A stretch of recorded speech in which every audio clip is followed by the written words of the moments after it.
order. We would ask those with us to stand if they are willing and able for the invocation given by Pastor Dave Fulton, followed by the Pledge of Allegiance. Pastor, welcome. Good morning, neighbors. Shall we pray?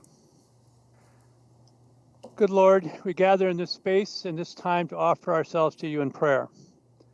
We echo the prayers of Eddie Hillesum, who says, ultimately, we have just one moral duty, to reclaim large areas of peace in ourselves, more and more peace, and reflect it towards others. And the more peace there is in us, the more peace there will be in our troubled world. And we join with Richard Rohr in this prayer. Loving God, you fill all things with the fullness and hope we can never comprehend. Thank you for leading us into a time where more reality is being unveiled for us all to see. We pray that you will take away our natural temptation for cynicism, denial, fear, and despair. Help us to have the courage to awaken to a greater truth, greater humility, and greater care for one another. May we place our hope in what matters and what lasts, trusting in your eternal presence and love. Listen to our hearts' longings for the healing of our suffering world. Bless those who heal our city, who enforce our laws. Grant all of us grace to pursue things that make for peace. Knowing, good God, that you are hearing us better than we are speaking, we offer these prayers in all the holy names of God. Amen. Amen.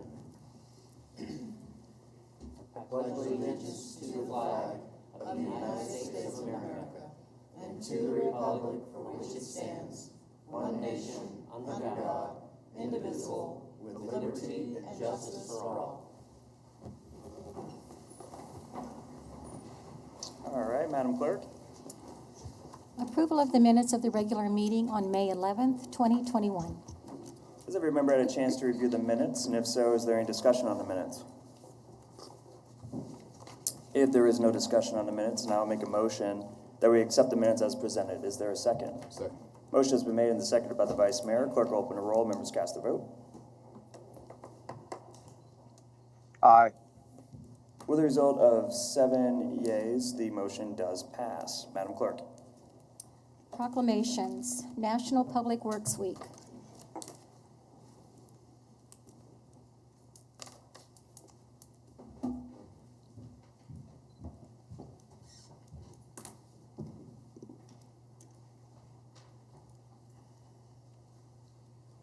For those who are here to accept the proclamation for the National Public Works Week, please make your way down to the front.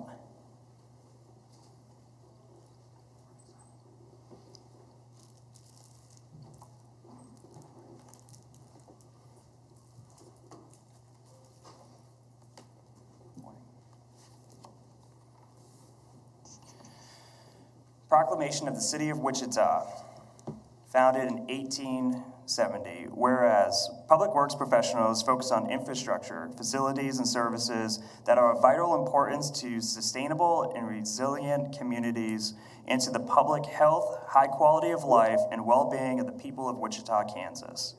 And whereas these infrastructure, facilities, and services could not be provided without the dedicated efforts of public work professionals who are engineers, managers, and employees from state and local governments and the private sector who are responsible for rebuilding, improving, and protecting our nation's transportation and water supply. And whereas it is in the public interest for citizens, civic leaders, and children of Wichita, Kansas to gain knowledge of and to maintain a progressive interest in the importance of public works and public works programs in their respected communities. And whereas 2021 marks the 61st annual National Public Works Week sponsored by the American Public Works Association, Canadian Public Works Association. Now, therefore, be it resolved that I, Brandon Whipple, Mayor of the City of Wichita, Kansas, along with the Wichita City Council, do hereby proclaim the week of May 16th through the 21st, 2021 as National Public Works Week in the City of Wichita, and urge all citizens to join with representatives of the American Public Works Association, Canada Public Works Association, and government agencies in activities and events designed to pay tribute to our public works professionals, engineers, managers, employees, and to recognize the substantial contributions they make to protect our health, safety, and quality of life.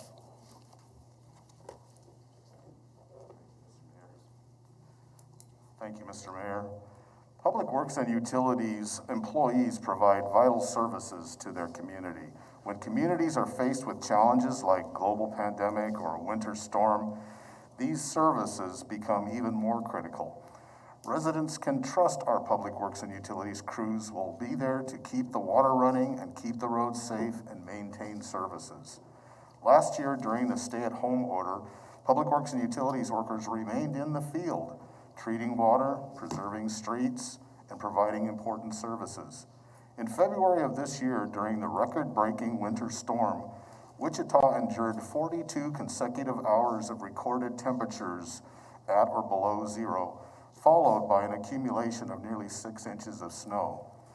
Through it all, snow and ice responders worked nights, weekends, and holidays, often under Arctic conditions, to keep the roads clear for emergency responders and safe for you and me. At the same time, water utility workers responded to more than 1,000 citizens who needed help determining why they had no water or shutting off the water main to stop flooding due to frozen private pipelines. The sacrifice of our employees that they have made to keep Wichita running is a daily reminder that we are stronger together. That's why we're especially happy to celebrate National Public Works Week and shine a light on the hard, unending work they perform. We have 2 employees here today representing our Public Works and Utilities staff that we'd like to introduce. Albert Price.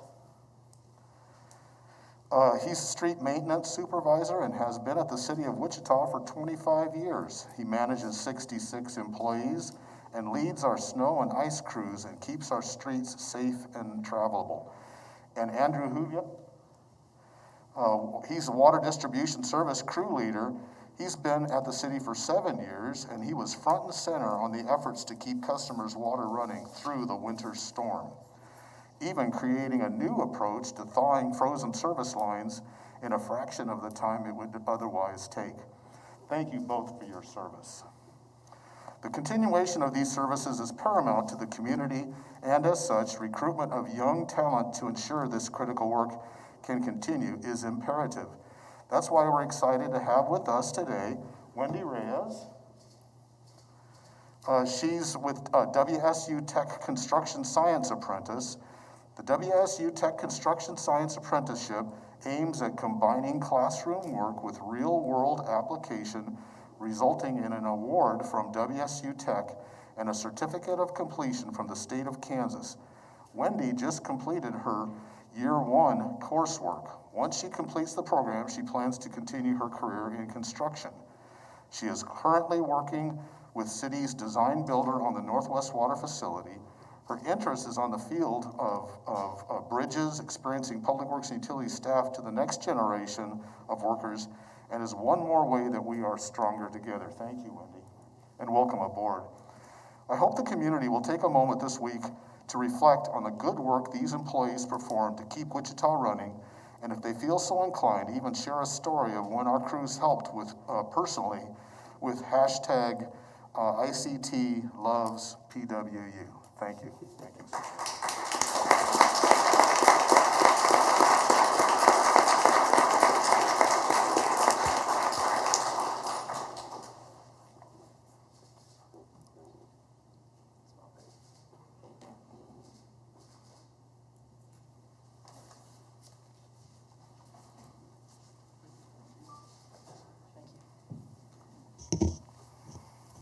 Madam Clerk. National Water Safety Month. Would anyone who is here to receive the proclamation for the National Water Safety Month please make your way to the front?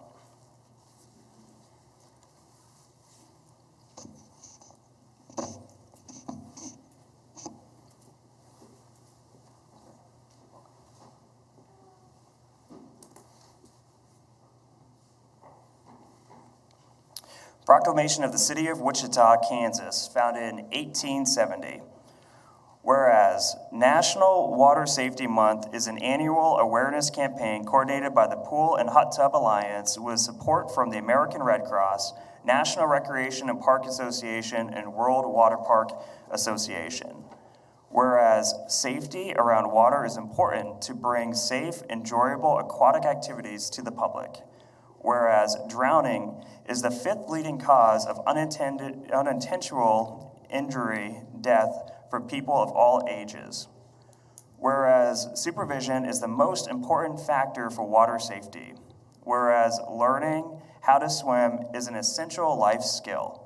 Now, therefore, be it resolved that I, Brandon Whipple, Mayor of the City of Wichita, Kansas, along with the Wichita City Council, do hereby proclaim May 2021 as National Water Safety Month.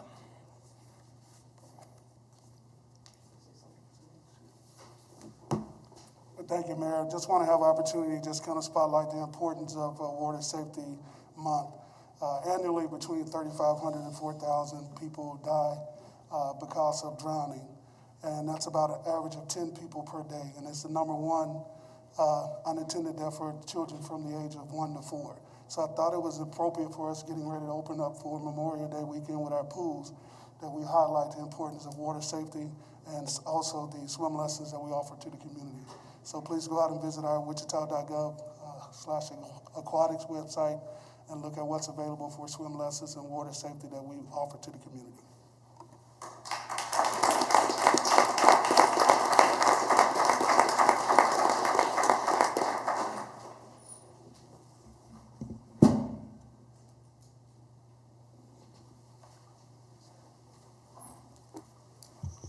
Madam Clerk. Supplier Diversity Award.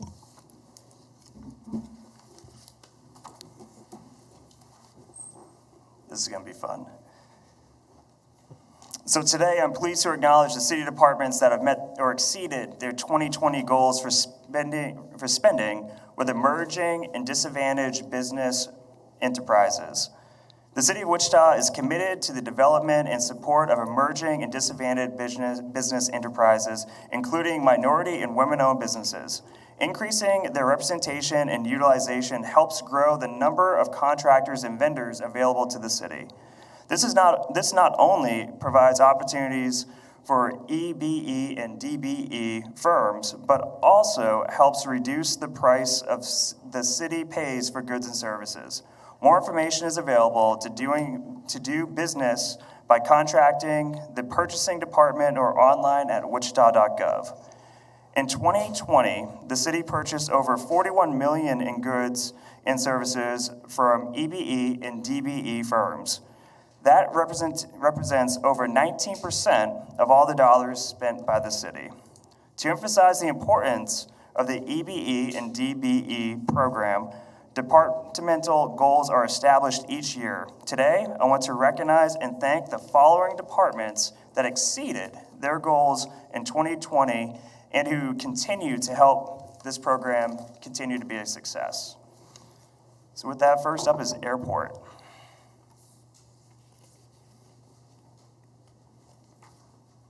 So with the airport, go ahead and make your way towards me. Pick up your award.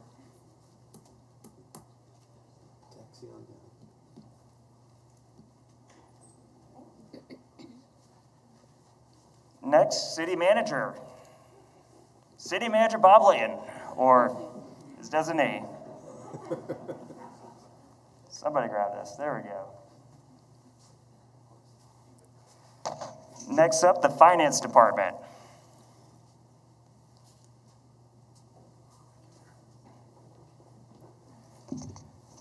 Next up, the Housing and Community Service Department. Human Resources.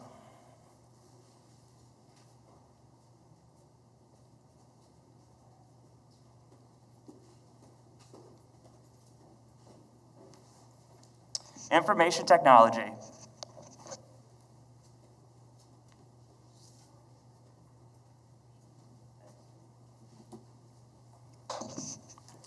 Law.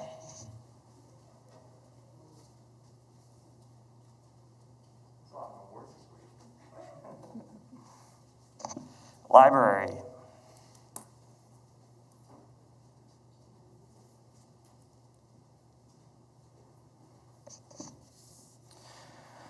Metropolitan Area Building and Construction.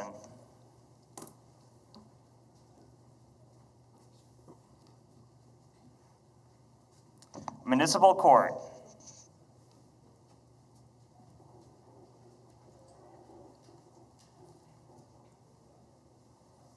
Parks and Recreation.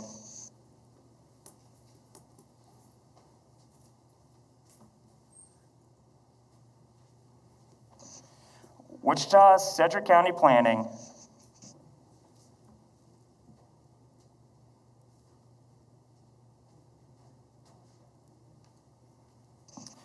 Police Department.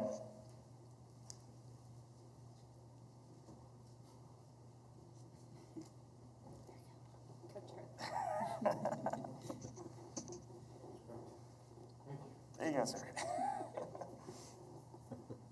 And finally, Public Works and Utilities.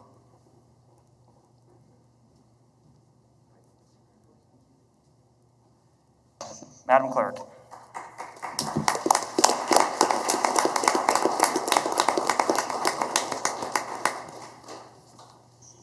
Public agenda. Lane Stansberry asking Wichita to respond to our climate emergency.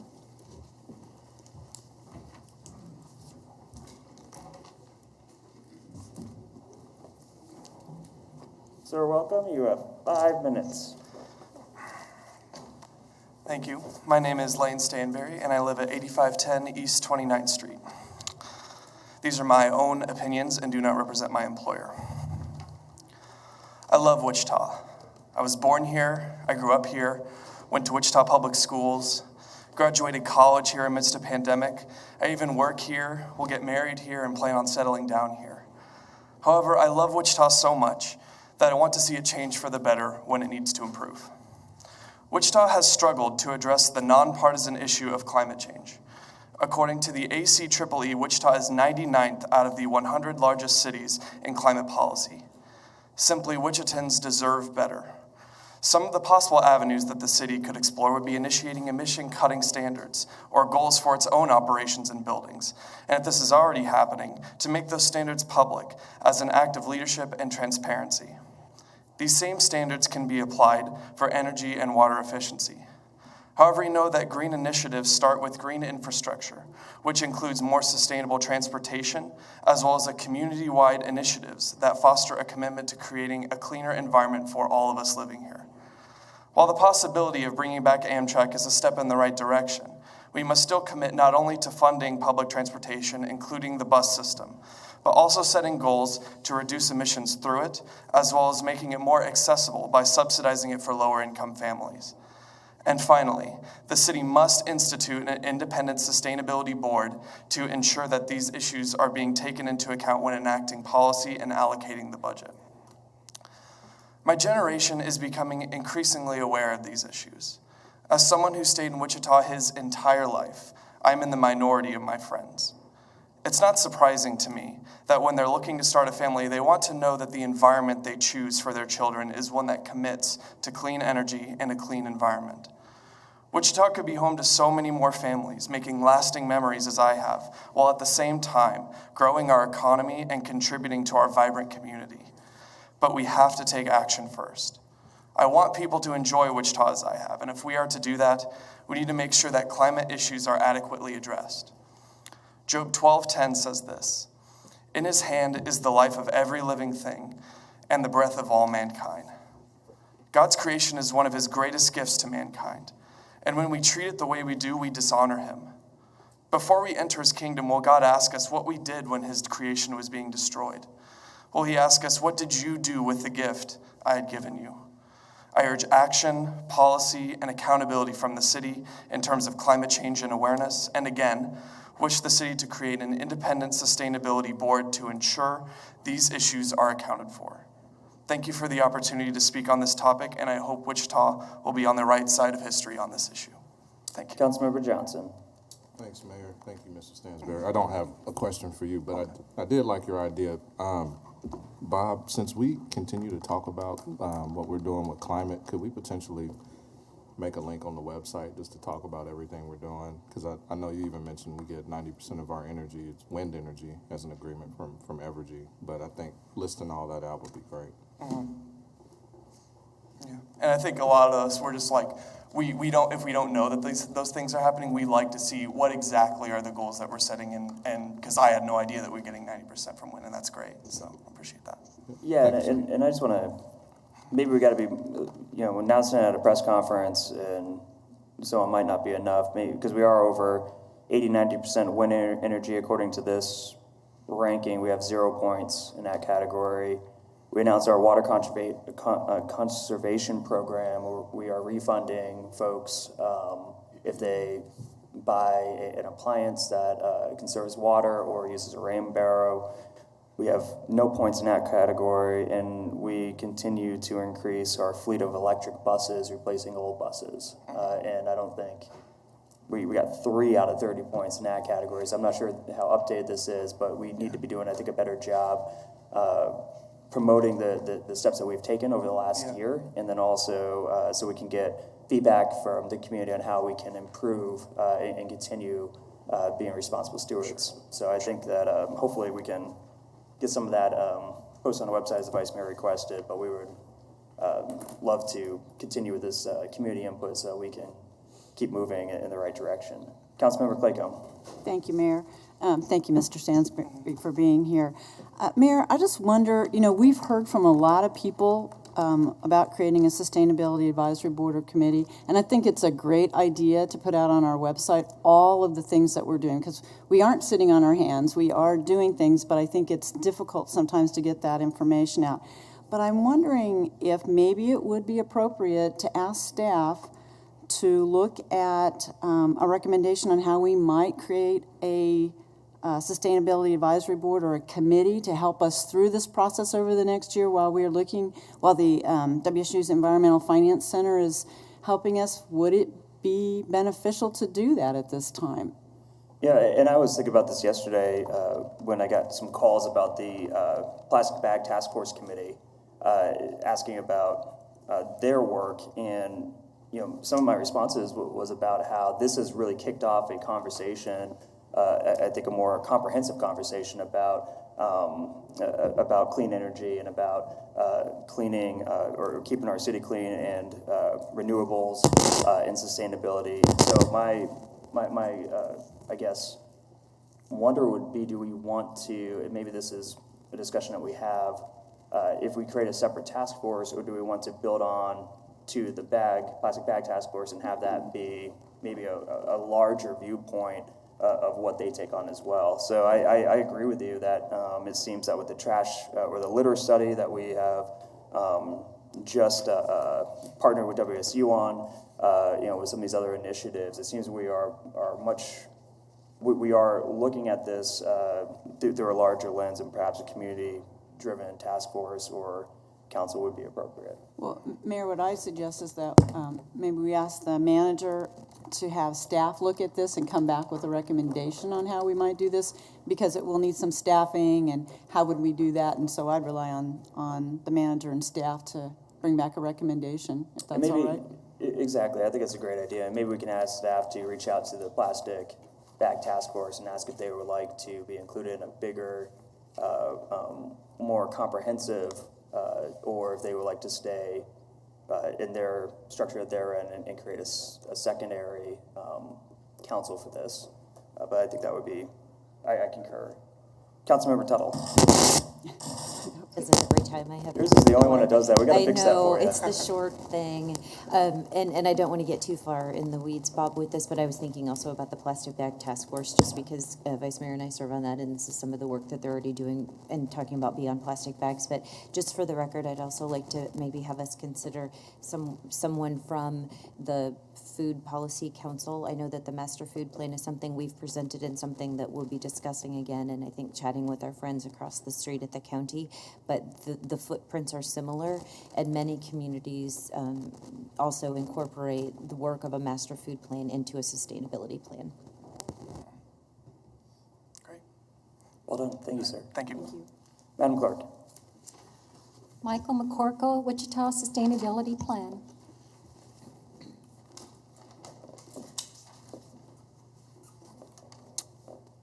Welcome, sir. Good morning. I'm Michael McCorkle. I currently reside in District 5. Wichita is my hometown. Mayor Whipple, city councilmen and women, and all citizens who are concerned about the future of Wichita, I address this elected body again today on behalf of Wichita's children and young people whose parents should be alarmed that you are, as their elected leaders, are not doing more to protect Wichita's prosperity against an uncertain future threatened by climate change. Once again, I urge the City Council to establish an independent sustainability board to develop a sustainability plan for Wichita. Our planet is facing a global climate change emergency that government and business leaders have ignored for too long in favor of profit and business as usual. We are at a time in history where citizens must speak out. I'm so happy to see you all talk about this, about the climate crisis that threatens our daily lives, future prosperity, and the next generation's future. The latest science is clear. We must reduce global emissions by 45% by 2030 and reach net zero by 2050 so future generations, our children and our grandchildren, can have a livable planet. Cities represent up to 70% of global emissions. To survive and thrive, all cities should have a plan to adapt to global climate change, a sustainability plan, which is as much about economic and energy planning as it is about environmental protection. Too many city governments across the U.S. are failing the people who elected them when it comes to addressing this existential crisis threatening everyone's future. I recognize all of you as concerned leaders wishing the best for the city you have been elected and appointed to represent. Our city manager, by all accounts, has served Wichita well for more than a decade. But on this life or death issue for the planet and future generations, the city manager has not recognized the urgency of the global climate change emergency facing the planet. He is not alone. Kansas is ranked 47th among all states. It is time for action because of the inconvenient truth that climate change is real and Wichita needs to address the climate crisis or suffer the consequences of being left behind. 2 months ago, on March 16th, I called for the City Council to release for public review any sustainability planning efforts. The city manager offered inconsistent answers to City Council follow-up questions as to what he and his staff were doing about the climate change emergency. After that meeting, the city manager's office took urgent contact with WSU's Environmental Finance Center, showing that little had actually been done to date. Last month, on April 20th, I spoke again about the city's need for a sustainability plan. When asked for an update about the city's sustainability planning efforts, the city manager cited 2 national scorecards, which he stated were available to anyone who wanted to see them. You have one in front of you today. I asked for copies of the scorecard evaluations and received an inaccurate summary. The first scorecard from the American Council for an Energy Efficient Economy is the go-to resource for tracking clean energy progress across our country. I commend Wichita what it's done to date. It compared Wichita as one of the 100 largest U.S. cities on 5 policy issues. In the summary from the city manager, it reads that Wichita scored 26 out of 100 points. That is not accurate. Wichita scored only 5 out of 100 and was ranked 99th, just beating Augusta, Georgia for last by half a point. On April 20th, the city manager could not recall the name of the second scorecard. The Berlin-based Carbon Disclosure Project has evaluated cities and companies around the world for environmental impact for over 20 years, based on 9 categories, and gives a summary grade of A, B, C, and D. In 2020, 812 cities participated, and Wichita received a D. By any comparison, these failing scores show anyone concerned about Wichita's future that the city manager has not taken climate change seriously and has not been transparent on what his office is doing about these future-threatening issues. I urge the mayor and city council to commit to set up an independent sustainability board to develop a sustainability plan for Wichita. All citizens who share my concerns should contact their city council representative immediately about the urgent need for the city to address climate change by developing a sustainability plan now, not later, and to demand more transparency on how this critical issue is being handled by the city manager. Thank you for the opportunity to address this critical issue today. Thank you very much. So I guess I have a follow-up question because I think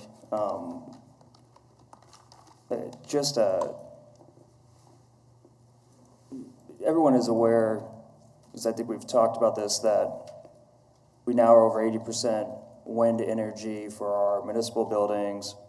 Or we have revamped the water conservation program. We are now replacing our gas guzzling buses with modern electrical buses and expanding our bike paths. We have worked with Wichita State to do the litter studies so that we can have a more scientific, data-driven approach to this. All in the last year while fighting COVID and trying to keep our economy afloat.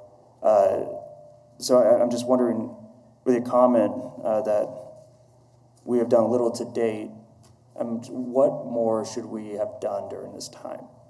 I think you should have started earlier. Quite frankly, you're years behind other cities that are doing, this sort of thing.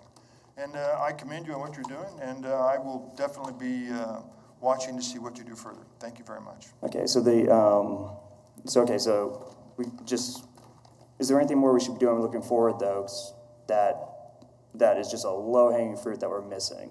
Any particular item that we should really be focusing on? I do not claim to be an expert on this issue. I'm just trying to bring it to public debate. Thank you. We appreciate it. Madam Clerk. Mayor, the third speaker is canceled, so I'll go on to the next one. Barbara Hurl, We Wrap program doesn't work. Is Barbara here?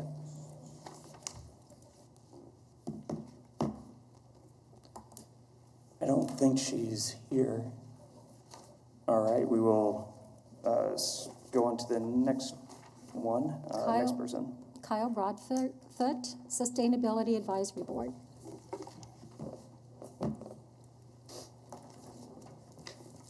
Welcome, sir. Good morning, Mayor Whipple, City Council members.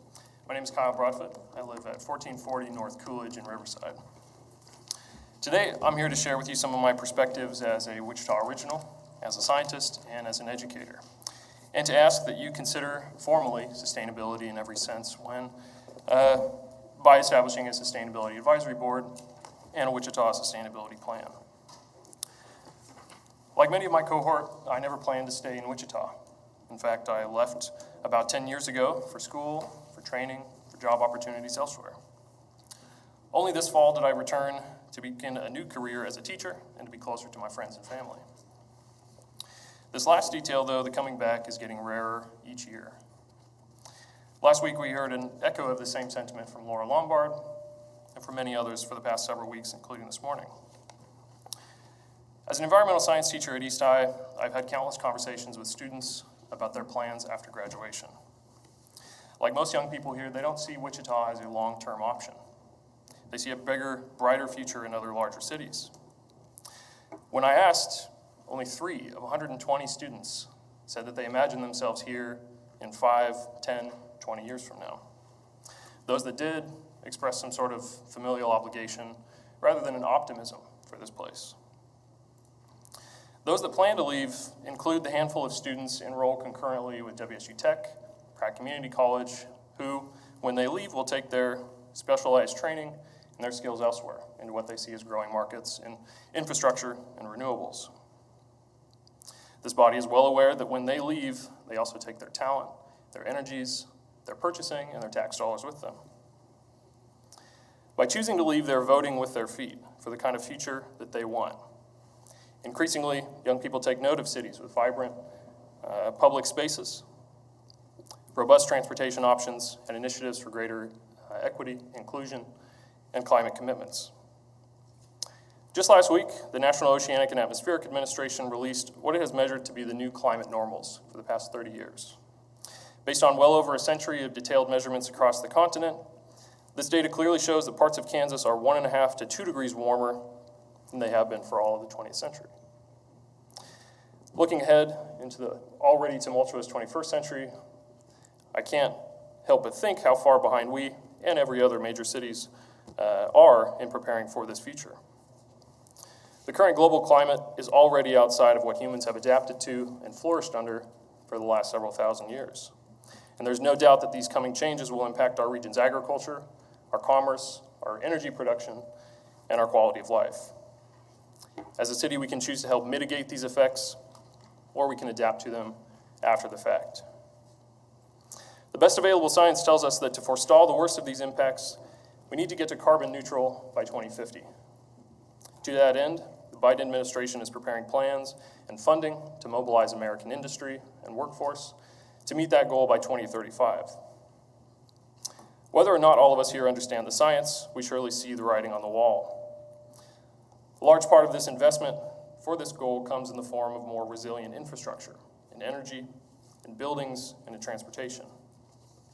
Along an innovation center for aviation, Wichita is already well poised to be a center to attract leaders in that industry's cleaner future. Blessed with wide open lands, abundant sun and wind, we're perfectly positioned to take advantage and become a leader in the green energy manufacturing sector. Attracting these and other movers and shakers of the clean, green future will go a long way towards showing our city's young people that there are good paying jobs here and that those jobs are places where they can feel they make a difference. But this is still only part of the equation. To retain and attract the talent that supports these industries, we need to shape this city into a more livable image. Some of the adaptation and mitigation measures required by the climate crisis are already front of mind for many of us here. I'm excited to have moved back to Wichita and now hear about plans to establish policies and zoning guidance for urban infill, for increased tree cover, for multimodal transportation and access and greater walkability. We need also to consider ways to attract and support ultra-efficient housing, foster partnerships between the city and utility companies to encourage efficient remodels and retrofits. The opportunity is here. What we need is a plan, the guidance, and the boldness to enact it. So I hope you'll consider establishing a sustainability plan and an independent sustainability advisory board. I thank you for your time, and I'd be happy to take any questions. Vice Mayor Johnson. Thanks, Mayor. I appreciate all you do and working over at East, and we are going to have some action behind what you're talking about. More directly, though, I'd love to talk to those young people. Sure. So if you ever have an opportunity, I've been to East a few times in the auditorium, but if you want to get some classes together, I'm sure the mayor or other council members will want to come just hear from them directly and see what they want, some ideas they have, and see what we can do to help out. Sure, I've got a couple in mind. All right. Yeah, I think that would be great. I would love to know more about what we can be doing, because if we are taking action and that action's not being perceived as a commitment towards this, then I would like to have an opportunity to see what more we can be doing to signal that better. As a teacher, can you just, are you aware of this sheet that we were given from the American Council for an Energy Efficient Economy and a score for Wichita? Are you aware of this? Can you answer any questions for me on it? I can. I'm aware of the body, and I haven't read the specific report. Okay, I was just, and maybe then you're the wrong person to ask this, but I was just reviewing what the median score for cities are, and it looks like median scores, it's I think a 19.5 out of 100. So I don't know if that's accurate or if that's median score for Kansas cities or whatnot. So I don't know if out of the 100 cities or all the cities, if this is the average of the median for all of them is less than 20%. So I would be interested in the future to learn more about the data behind the documentation that's being presented. And it looks like we scored a 5% out of 100, but if it's only 19% out of, or 19.5 out of all the cities in the U.S. or cities we're comparable to, I would like to know that as well. So we can see what cities are doing it really well to see what programs they have that we might be able to adopt here. Sure. And I apologize, I don't know much about the metrics that go into that, but I find it very encouraging to hear about our clean energy proposals. And again, I think like most of folks in my position, perhaps that information is just not well publicized. Well, thank you. We appreciate you being here. Thank you. Madam Clerk. Consent agenda items 1 through 7. All right, has every member had a chance to review the consent agenda? And if so, is there any discussion on the consent agenda?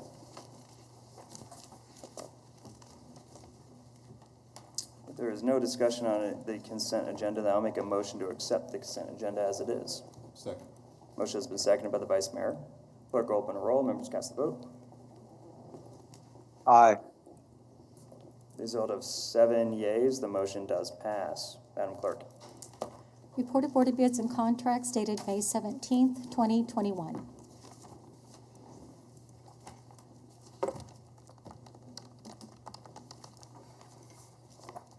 Good morning and welcome. Good morning, Mr. Mayor, City Council, Hannah Lang, Department of Finance, here for the Board of Bid recommendations. First engineering bid we have is 2021 Sanitary Sewer Recon Phase 2 Amigo Excavation for $154,795.99. Jaws of Life for the Wichita Fire Department.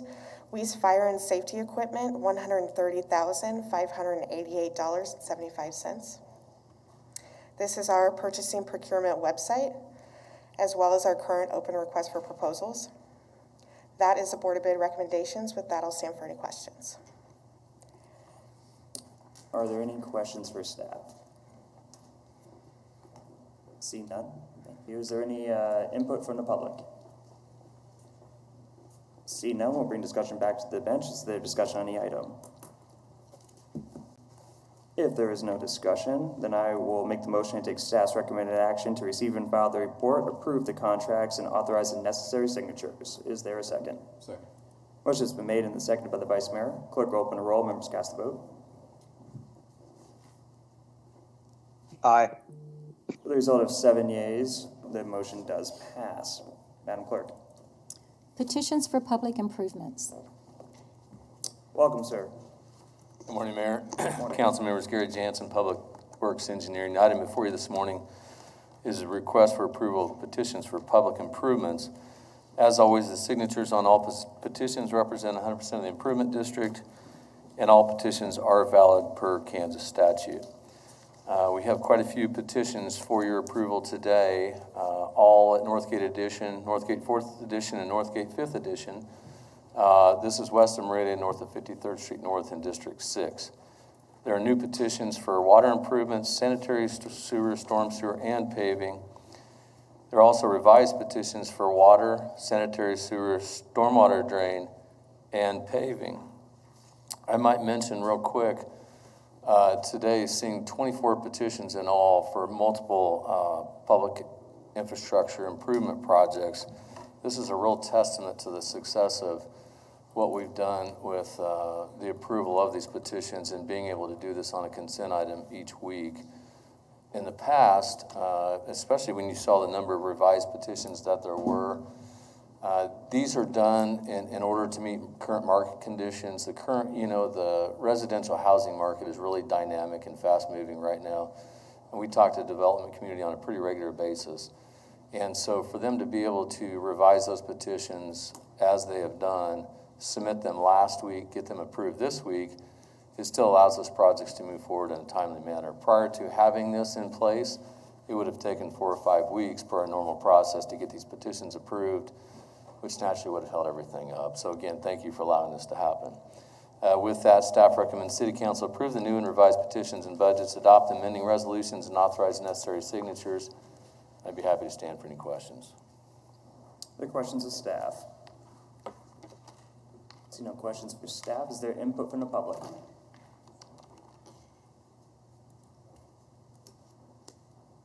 See no input from the public. We'll bring discussion back to the bench. Is there any discussion on the item?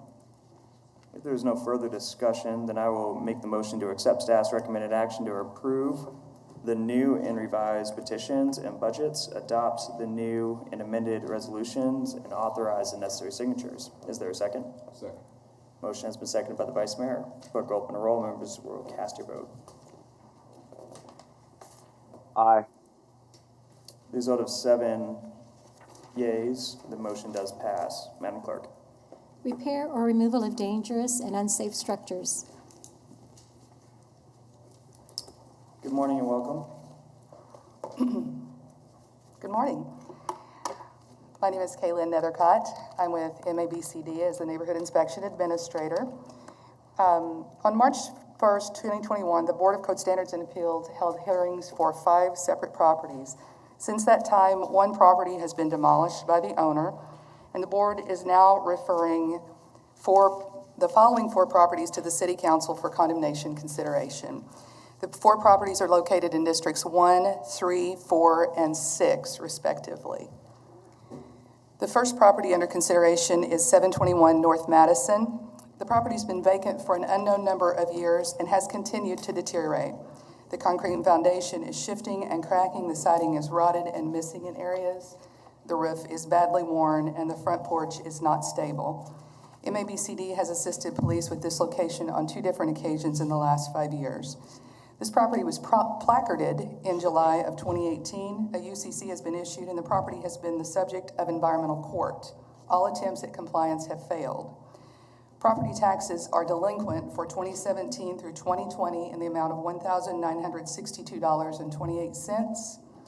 The property was abated in 2019 with assessments totaling $772.54. As you can see from the photos, no repairs have been made, and the premise conditions include scattered trash, broken windows, and glass.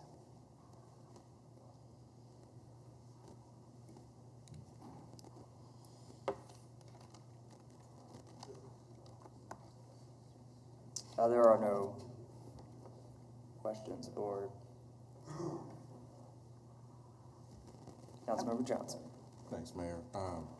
Did we want to do these one at a time? That's completely up to you. I'm not sure that there will be any speakers for any of these properties.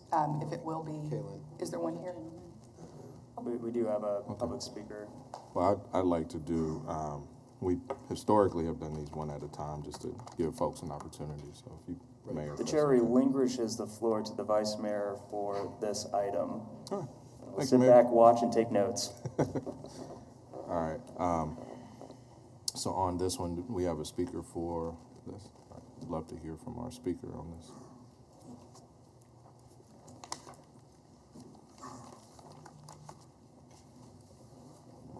Good morning. My name is Gary Black. I am the grandson of Carlton Cooper Sr. My mother was his daughter. I have been taking care of that. I've been taking care of that property and paying taxes on it since 2010. Since 2010. Now the taxes are in arrears. We had the pandemic go on and stuff like that there, so I didn't pay them last year nor the year before, and I haven't paid them this year either, because I know taxes are due like today. Okay. However, I have been maintaining that property. I've been working with Mr. Dan Rutledge, the inspector, with regards to that house. I've been keeping the yard and stuff maintained. As a matter of fact, we just went last weekend and cleaned it up, my brother and I. So I don't know when those pictures of the trash he was talking about was taken.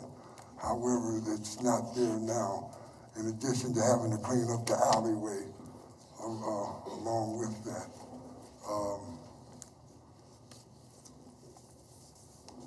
I had even also taken the thing to gut the house so that I can have it rewired. I rented a trash bin, one of the big bins. I gutted the house so that I can have it rewired and plumbed. The thing about it is that I can't do much anything without the deed. And I've been working with legal services on a grant that was given by the Atwater Center to help me get this deed, and having a problem with getting with two, well now just one of the heirs, one of my cousins. We couldn't locate her, so we haven't, I don't know what to do about that. I'll be talking with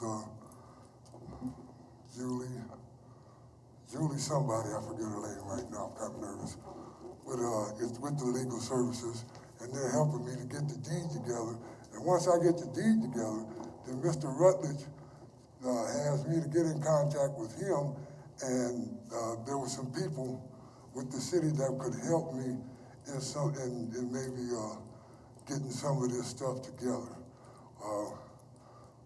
That property has been in my grandfather's since they used eminent domain to move him in 1965 when they first put up the I-35 bypass, because so he went from there to that particular property, and I'm very interested in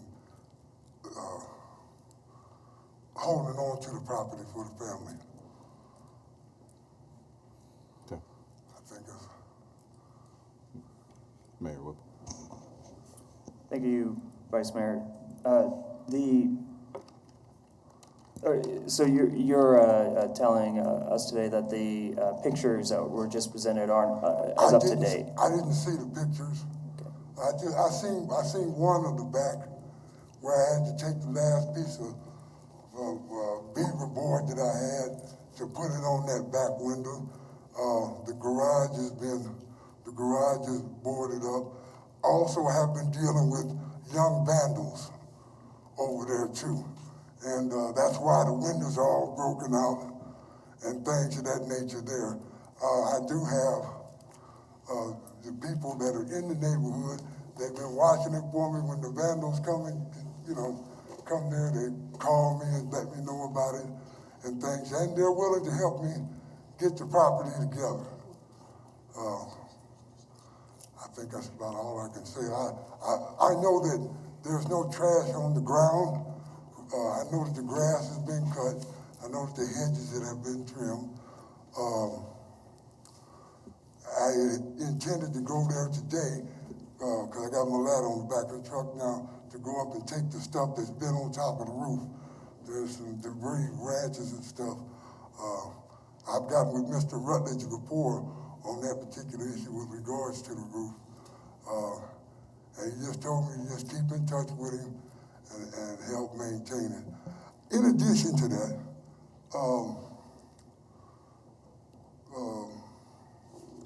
there is a disputed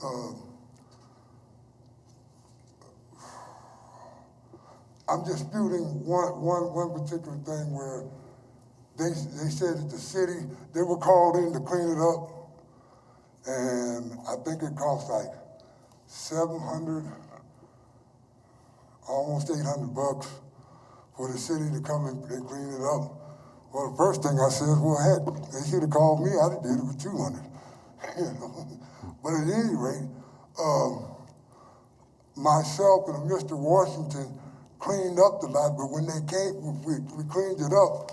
But when they came to do that work, and it was on a Saturday, I had been given an extension by Mr. Rutledge to get that stuff done. And we were getting ready to load it up on my pickup truck. It's gonna take a couple of things, there's a lot of stuff, and take it to the dump. Well, they were already there with the forklift, not the forklift, but the little shovel thing that they had there. And I had them call Mr. Rutledge right then and there because he had given me until that Monday in order to have it done. And this was on a Saturday that I went to have it done. So he said, well, just go ahead and let them pick, because the area was cleaned up, but I had not removed the waste. You see what I'm saying? It was still it was out in the not the driveway, but the alleyway. Well, Mr. Black, so that was probably why you got charged for the cleanup, because it also has to be removed from the property. I understand that, sir, but see, that's what I was doing with the extension, and I went on the side. I had an extension until Monday, and then when I had the person that was there call Mr. Rutledge right then and there. And I said, hey, man, I thought you told me I had until Monday. And he says, well, you just go ahead on and let them pick it up, because they didn't have to do any cleaning. All they had to do was just, and I was there to do that. Okay. And so he said, we'll sort it out later. Later after that, I did speak with Mr. Rutledge and his supervisor with regards to that. Well, I will ask Ms. Kaylin to comment on that in a minute. So I have some questions for you. So you mentioned the pandemic, but it shows property taxes in 2017, 18, 19, and 20 are delinquent. So do you have a plan of action in the next Yes, sir, I do. 90 days to be able to, well, actually not 90 days, so the taxes need to be paid immediately. So do you, can you pay that? In its totality? Yeah, you would need to pay that. You have the special assessment still, and if you want to dispute that, I'll ask Kaylin in a minute to address that, but those delinquent taxes would need to be paid pretty quickly, and that house, given what we saw, is in pretty bad shape. I mean, foundation work is very expensive, siding, roofing, all of that would need to be taken care of. Understood. And you have a plan of action that you can take care of that and the means in the next 90 to 120 I days. can't take care of all of that within the next 90 days. First of all, I really don't have all the authority to do it because I don't have the deed together. You know, I don't have the deed. Once I get the deed, then I'm able to access programs, the Mennonite housing, other different little programs that'll help me out. I do have the ability to have it rewired and replumbed, you know, the plumbing, because I gutted the house in order to do that. So all the walls and the ceilings and stuff, it's out of there. You see, in order for, you know, so they have better access for wiring. Okay, Mr. Manager. Mr. Mayor, if it's all right with you, I'd like Kaylin to remind you again of the process we talked about in workshop and where this property fits in that process. So that may be beneficial, I think, as you consider your next action. Okay. Kaylin. Mayor, council members. Thank you. So first of all, Dan Rutledge is one of our neighborhood inspectors. He's assigned to this geographic area. Just as a starting place, I would remind you that properties are referred for condemnation consideration by the neighborhood inspectors through administration, because at that point, they've done everything they can conceivably do to work with the owner or heirs to achieve compliance. As noted in your packet, we've had an open housing case on this property for 3 years and 11 months. It's gone unresolved. As Mr. Black mentioned, he doesn't have a legal right yet to do anything with this property, and it's uncertain if he will get there. Now, if you'll recall from our workshop, this is progression through the process as we outlined. We've started many years ago working with this property through a various number of cases, including an abatement. I suspect probably some tall grass and weeds will happen in the future, just a guess. But we've not yet been able to get that either torn down or returned to a livable state. And so it's at the point for you to take that action on this property in consideration of its overall effect of the neighborhood, and of course, keeping in mind the wishes of the family that is here to represent that. But again, we have worked on this for many years. Okay. Thank you. Okay. Mayor. So you've worked on this for many years, and forgive me, I've only been here for a little over a year. Is this the first time the council is hearing about this property? Yes, you wouldn't have heard about this in regular process. Housing, residential bulky waste, tall grass and weeds do not come before the council unless it's in an ordinance to assess the fees. You'll also note that this particular property does not have mention of court. That's because there isn't an owner to take to court. So that process is not going to be effective in helping reach resolution with this particular property. Is that because the gentleman who just spoke can't get the deed? So thus the owner, which the legal was owner is deceased. His grandfather's property, when I think he was forced to move in that area, and then the gentleman who just spoke is unable to get the deed, and thus there is technically no owner. That is correct. And what is the total for taxes that are? $1,962.28, and then again the pending special assessment for lot cleanup in the amount of $772.54. So, and I'd be welcome. I would happily speak with him outside of the council chambers about the abatement and the assessment. we'll be able to show our document trail with the contractor and the photos of the debris that were removed, so. So what is, I guess, the barrier for getting the deed? Because it seems like if you had the deed, you would have access to other resources that would help you fix up this property. So just when it comes to getting the deed and thus being the owner, what is becoming the owner? What is the barrier right now that is stopping you from that? The barrier is my mother and her brother and her sister did not handle it correctly in probate court upon the death of my grandfather, nor after the death of my grandmother, which was like in 96 or 97. My grandfather died in the 80s. So they didn't get the probate part of that stuff together, largely because they really didn't have either the willingness or the knowledge in order to get these things done. Now, having said that, the heirs, which would be my siblings, because my mother's deceased now, so it'd be my siblings, my uncle, who is still alive, but he's highly infirmed, you know, with dementia and things of this nature here, and the offspring of my deceased aunt. So she had like 4 kids.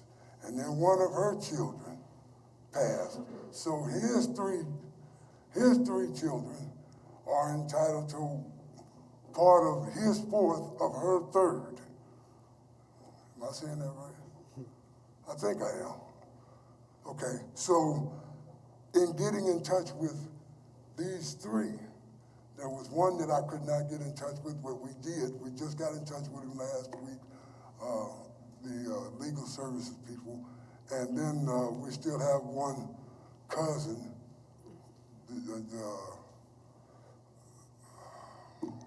my aunt's daughter. We still have her to get in contact with, but there was like, So I'm just going to use the thing. It was like 12 people to get in touch with. Right. So if I was to sum up the situation, it seems that when the owners of the house passed away, the house went to their estate, and that estate is shared among multiple people. Yes, and for you to get the deed in your name, you would have to have all these multiple people sign off on it, and then it would, and it's a legal process, and I'm guessing another issue is you don't have access to legal counsel at this time to have helped expedite that process. Yes, sir. And then, like I said, I had paid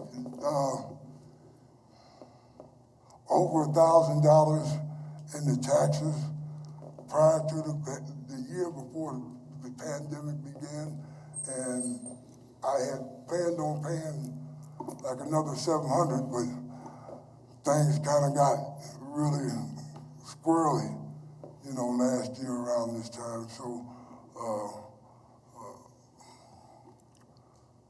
So if I could just follow up, are all the members of your family who have a claim to this house, so they all, would they all be in agreement if you did have the resources that you could get the deed? All except for the one that we can't get in touch with. Everybody, because we've been taking care of that property for the last 20 years that I know of. You see what I'm saying? So, unfortunately, at the risk of a terroristic threat, I'd like to get at my brother because he didn't do a very good job while he was living inside the dwelling. So, I just had to pick up. I came from Tennessee to make sure this stuff was taken care of. And unfortunately, my mother passed in January, so that kind of set back a lot of stuff too. Thank you. I would ask, Madam Clerk, would you go back to the beginning of the photos on this property? Can I do that? There we go. Thank you.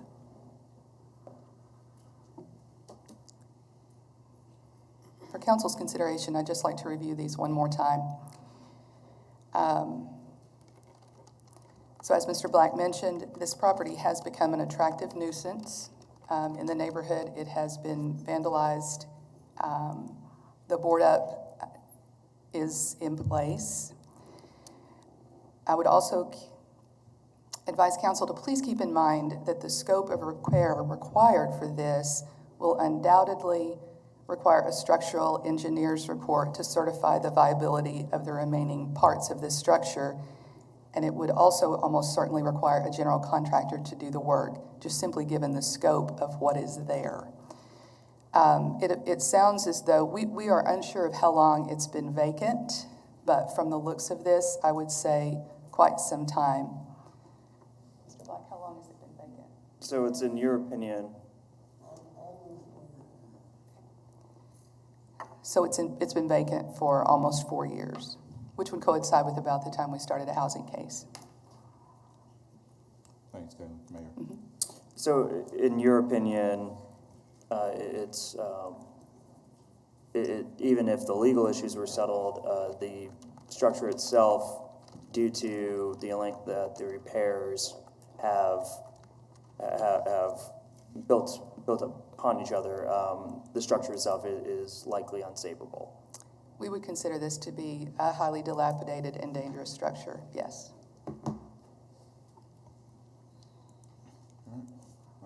Seeing no other questions from council. It's a tough situation, and I understand some of the issues there. Appreciate you using the neighborhood grant that was begun in 2017 to try to work out the deed issues, but given the current state of the property, the extensive work that would need to be done on this property, I unfortunately cannot be okay with that continuing to be a neighborhood issue that continues to attract everyone that's going on there. Those pictures that you would show, all that stuff that was on that table as far as the grass and stuff is concerned, if you go there right now, you'll see that stuff was taken care of. I don't know when those pictures were taken care of. The lot has been cleaned up. With regards to it being boarded up, I had gotten with Mr. Rutledge about that because this is. Well, Mr. Black, I appreciate that. But you're saying that it's not savable. She's saying that, and I'm sure she hasn't been there. And I've had general contractors and stuff to be there. Mr. Black, I understand the passion, but I do trust our staff that has been there and Mr. Rutledge, and this wouldn't be before us if they thought that it was savable right now. Well, if Mr. Rutledge was here, I mean, because if he's the one that put it there, then Mr. Rutledge should be here. And I at least asked for a continuance to have Mr. Rutledge in to utilize his testimony because he is the one who made the assessment. I appreciate those comments. I'd like to simply say thank you. If you have taken care of the premise conditions, we're very grateful for that. But just to note that does not change the overall condition of the structure. Right. So with that, Mr. Black, the conversation's here at the council. Please have a seat. Thank you. I would move that the council close the public hearing, declare the building to be dangerous and unsafe structure, and accept the BBCSA recommended actions to proceed with condemnations, allowing 10 days to start demolition and 10 days to complete removal of the structures. Just a question. If the structure is removed, where does the land go? Where does the lot go? The deed will stay as it is now if the structure is removed. That doesn't change his ability to continue to work with heirs to have the deed corrected so that he has that. So the land still stays within? The land stays, yeah. So what's the cost of the demolition that would be charged to the citizen? Mr. Mayor, we have not bid this job yet. There's a possibility that it would need to have asbestos removal done as well as a demolition, so I'm not able to give you an accurate figure on that. But over $2,000? Well over, yes. So the $2,000 that right now is a delinquent with taxes, given the economic state, we would then also add a additional burden to the family who owns this property. Yes. What happens if that bill doesn't get paid? Then who owns the property? Eventually, it will go to a tax foreclosure sale, but it does take a number of years for it to get there, typically. And the family, once they obtain deed to it, they always have the opportunity to sell it.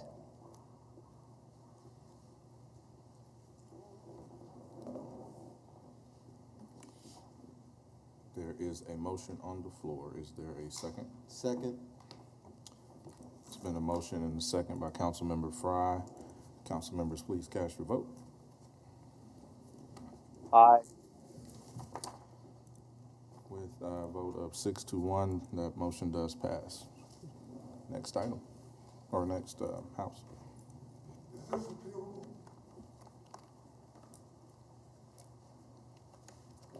I'm sorry. Is this decision that you have made 6-1 to destroy the property, is it appealable? Okay. No. Any party? No, it's not.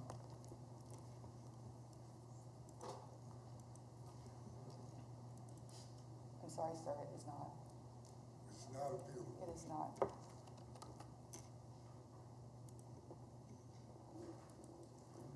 Why is that? You made a decision. They made all kinds of decisions all over the United States. Even the president. Sir, we have to continue on with our meeting. We have to continue on. We have another item to talk about. I'll continue on with my life too. Okay, I'm happy to talk to you outside after this meeting. Time and money in on this.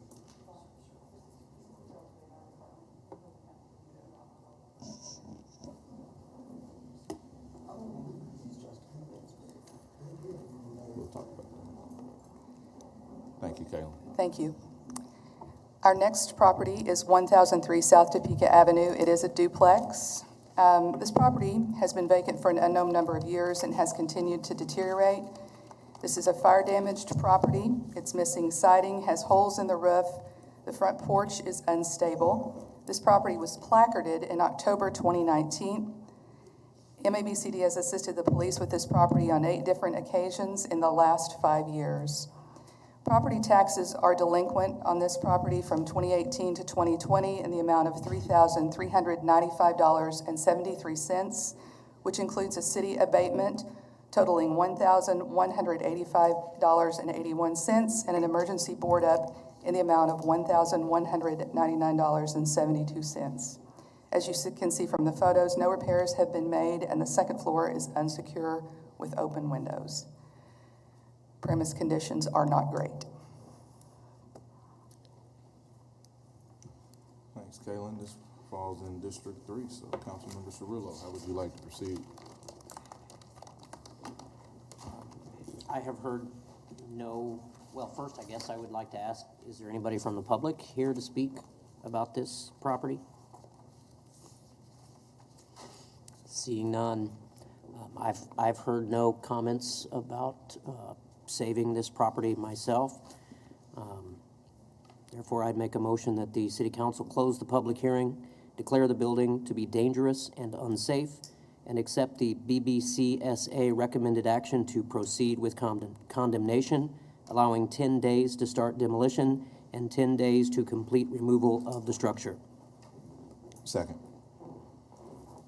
All right, we have a motion and a second. Seeing no discussion, council members, cast your vote.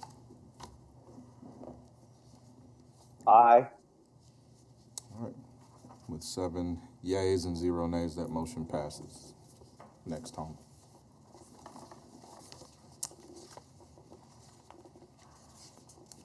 Thank you. Our next property is 419 South Sycamore Street. This property has also been vacant for an unknown number of years. It was damaged by fire. The foundation is cracking and shifting. As you can see, the siding, fascia, and trim are rotted and missing. The roof has significant holes, and the front porch is also very unstable. Property taxes on this property are current. MABCD staff recently completed an emergency board up totaling $157.26.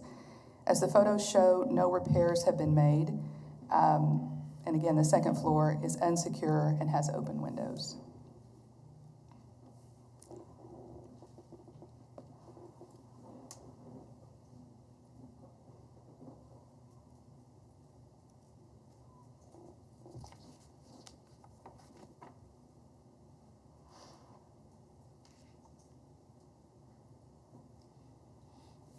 All right, thanks, Kaylin. This item falls in District 4. Councilmember Bluebar, have you heard anything on this? I have not, Vice Mayor. Okay. Do you want to make a motion? Or would I'd you? like to make the motion to take staff's recommendation. I will second that. Motion has been made and seconded. Council members, cast your vote.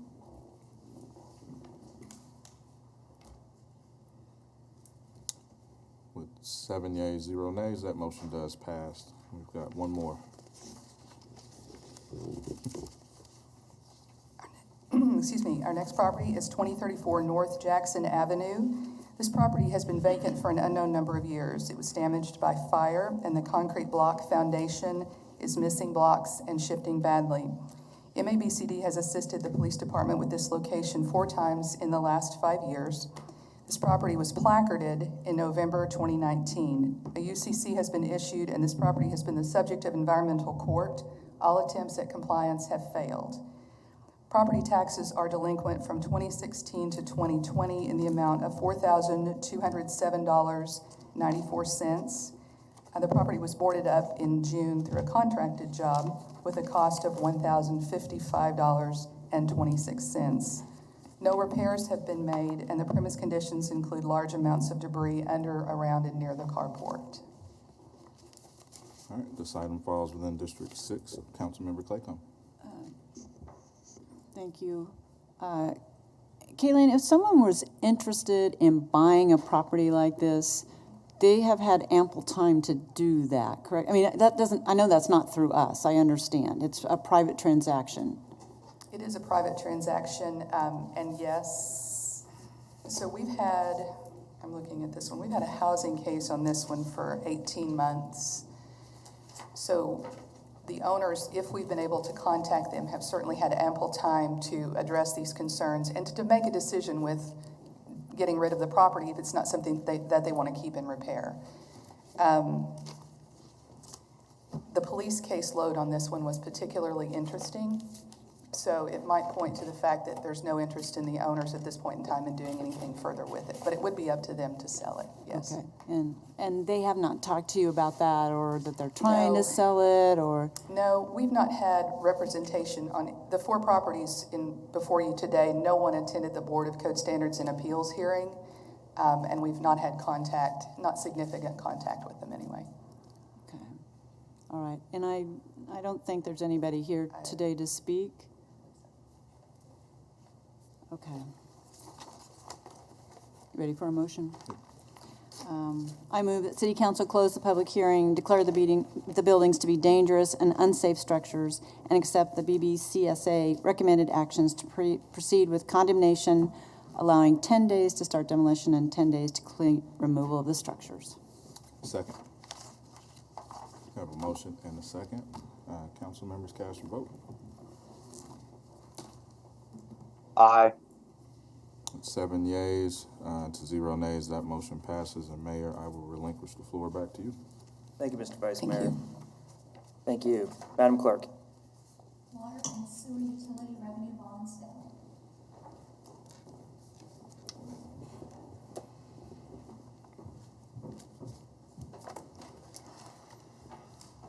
Good morning, Mayor, members of the City Council. Mark Manning with the Department of Finance. Today, I briefly want to go over and present the results of our most recent water and sewer revenue bond sale. As you know, we use bonds to permanently finance capital improvement projects, in this case, water and sewer capital improvement projects.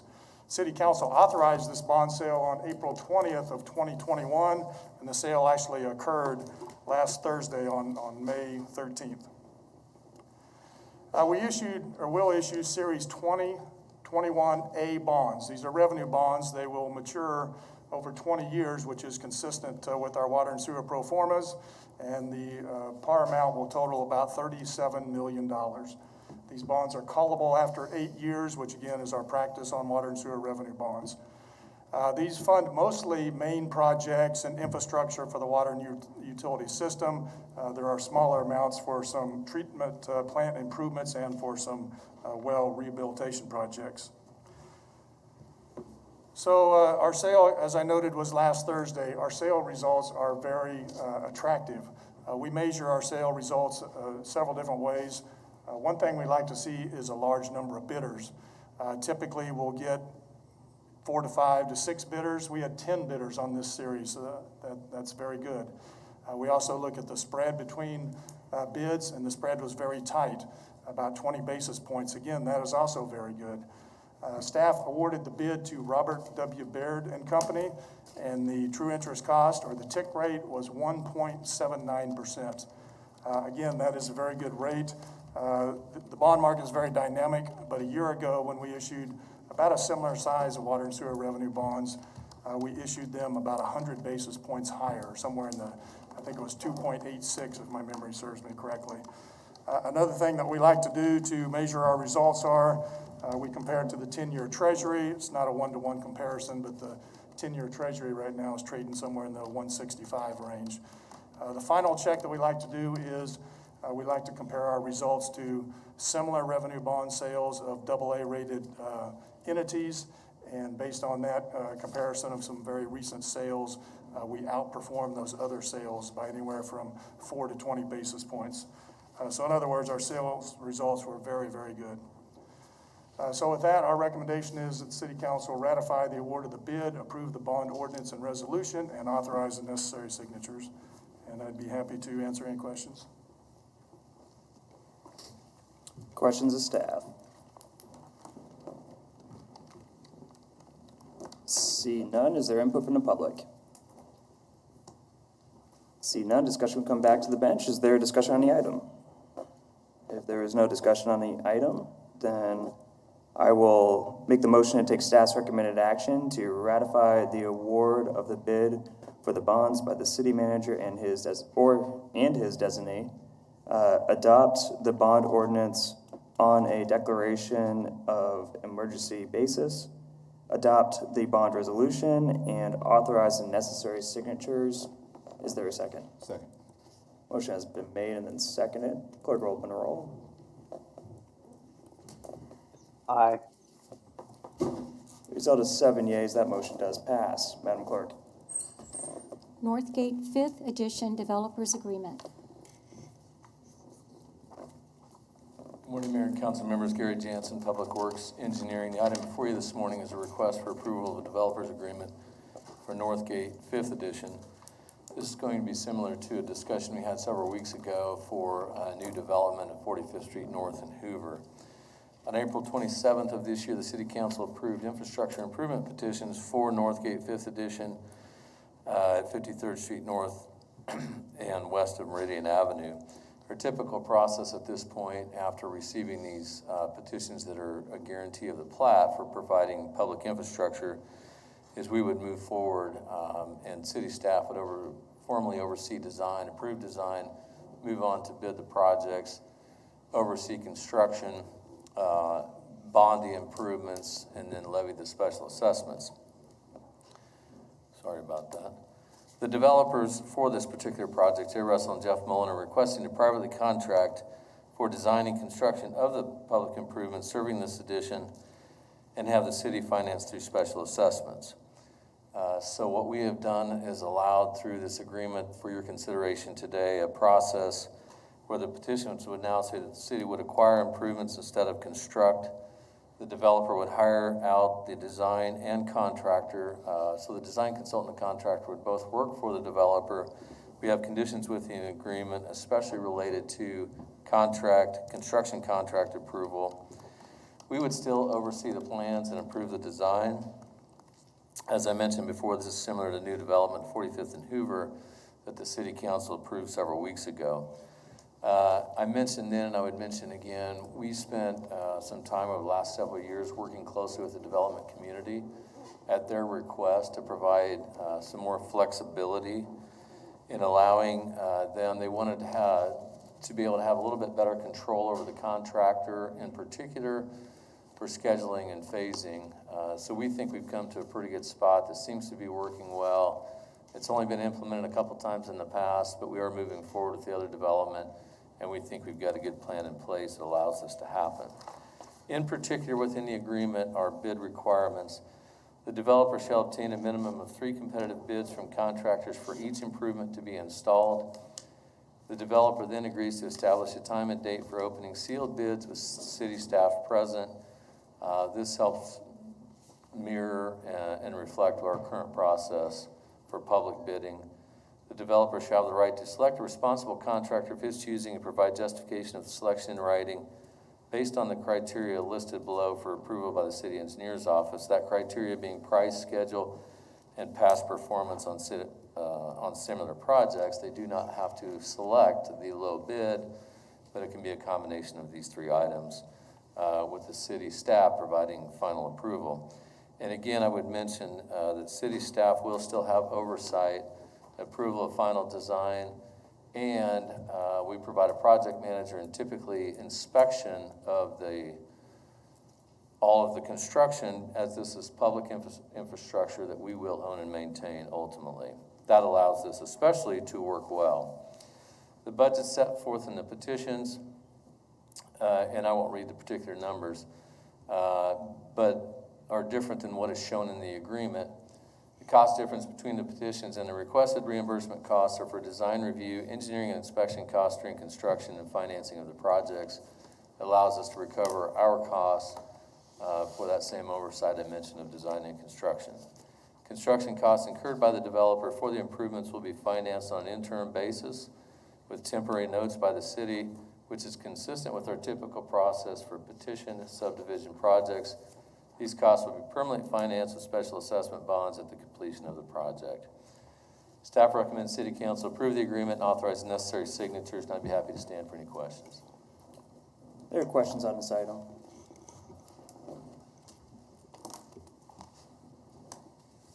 If there are no questions to staff, then is there any input from the public? No input from the public. Let's bring this back to the bench. Is there further discussion? Seeing none, I'm stalling a little bit to see if the Vice Mayor's coming back.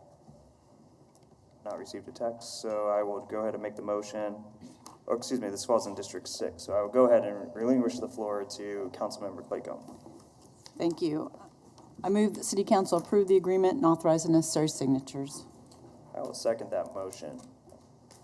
Clerk will open the roll. Members cast the vote. Aye. The result of 6 yeas to 1 absent, that motion does pass. Madam Clerk. 2019-2021 storm utility pump station improvements.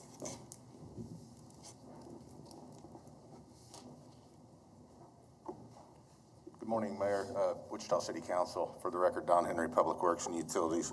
The item before you this morning is a funding request for stormwater pump stations. The stormwater utility operates and maintains 15 pump stations in all. 7 of those are associated with the stormwater utility, and 8 of them serve the Mitch Mitchell flood control project. The item this morning does involve the 7 pump stations that serve the stormwater utility. The other 8 pump stations improvements for those will come in the future under a separate item. The chart in front of you shows the precise location of each of the stormwater utility pump stations. Now, these are strategically located to convey large volumes of water through the stormwater system where gravity alone will not do the job. Therefore, it's really important to stay out in front of major repairs and head off catastrophic failures before they occur in order to protect public safety and property during periods of heavy rain and severe storms. Routine preventative maintenance and repairs are covered under the operating budget. However, these are capital improvements that are necessary based upon a self-performed condition assessment that the stormwater engineer and maintenance staff performed in 2020. The funding will cover things like replacement and repair of control systems, pumps, valves, facility improvements, and upgrades to dehumidification equipment that's necessary to protect sensitive electronic controls in these wet and humid environments. So the capital improvement program, the approved CIP, includes funding to cover these projects. Staff is requesting funding in the amount of $350,000 that's available in 21 and 22 for this project. We should note here that initiation of this project will have no effect on stormwater fees or the utilities base rate. And so with that, I'd like to close the presentation and stand for any questions that you might have. Oh, the recommendation is to approve the budget, adopt the resolution, and authorize the necessary signatures. Councilmember Tuttle. Thank you, Don. Thanks for your great work. Could you go back to slide 82? Thank you. I just want to clarify, just for the public record, the date on there says 7/04/21. So just wanted to make sure we get it cleared up. So Future man. Yeah, you're good. I didn't know you were that good. Camera. So, okay, just for the public record, just to make sure we get it correct. Thank you for Thank you. clarifying. No, Catch thank that. you. Thank you for a great presentation. Thanks for all you do. Other discussion on this? All right, is there any input from the public? No input, then we'll bring discussion back to the bench. I see no further discussion, therefore I'll make the motion to accept staff's recommended action to approve the budget, adopt the resolution, authorize the necessary signatures. Is there a second? Second. Motion has been seconded quite a bit. Clerk will open the roll, members cast the vote. Yes. The result of 6 yeas to 1 absent, that motion does pass. Madam Clerk. DER 2021-2, approval of an ordinance creating the Wichita Land Bank and authorizing the formation of the 7-member Board of Trustees.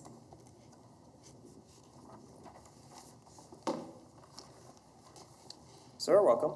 Good morning. I think the planning department wins again with the longest title of the agenda. We have a streak going. Who makes these titles? Do you make these titles, Scott? I may or may not. Is this a self-fulfilling prophecy? Certainly have an approval process, though. Okay. Well, thank you for having me here today.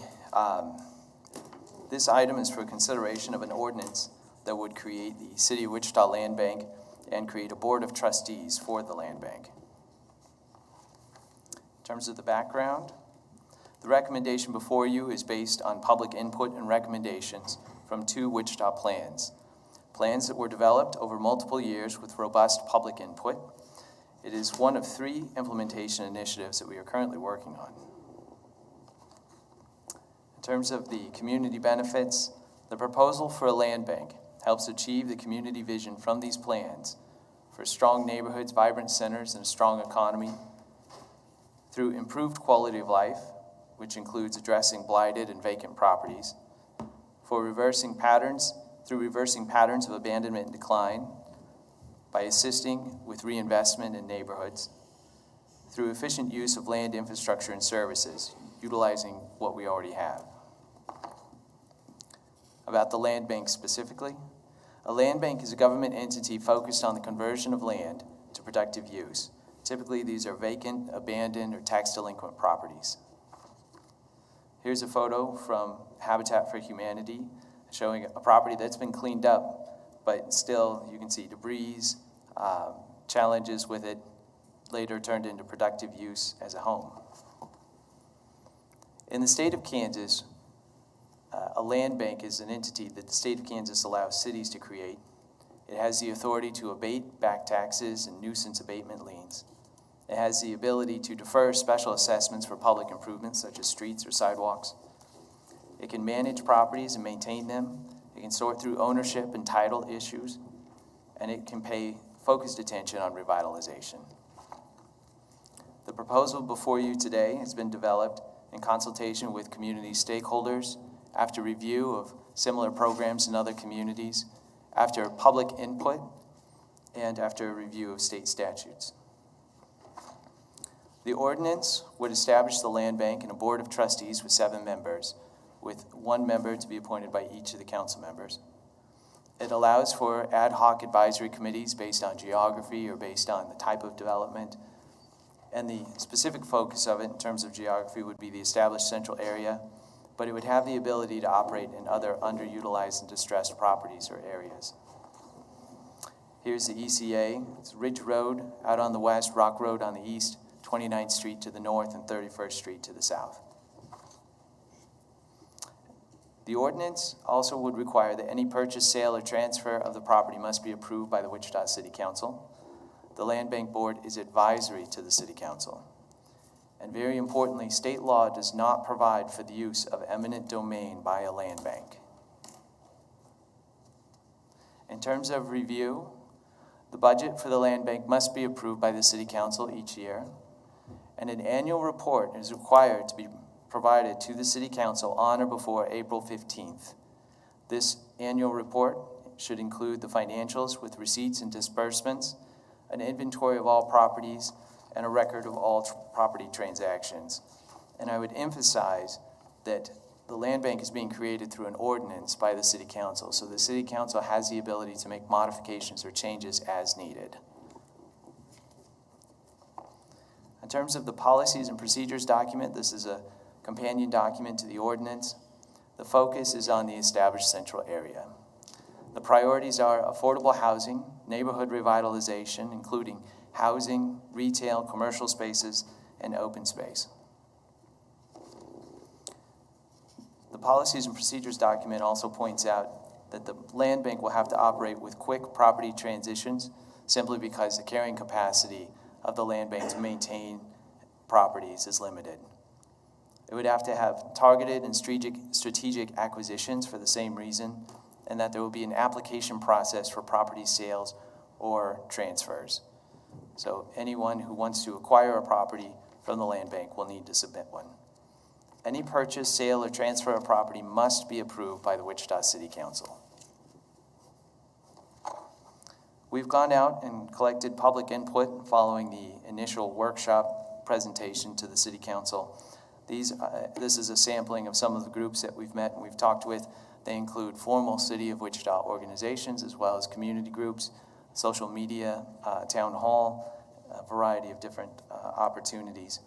And you've got a report that's an attachment to the agenda report for this one, and it talks about some of the public comments that we've received and some of the trends.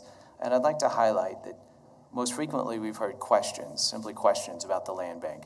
And those have really governed around the transparency, which has been addressed through the creation of a board, open meetings, presentations to the City Council, the fact that the land bank is advisory to the City Council. The City Council must authorize any property transaction.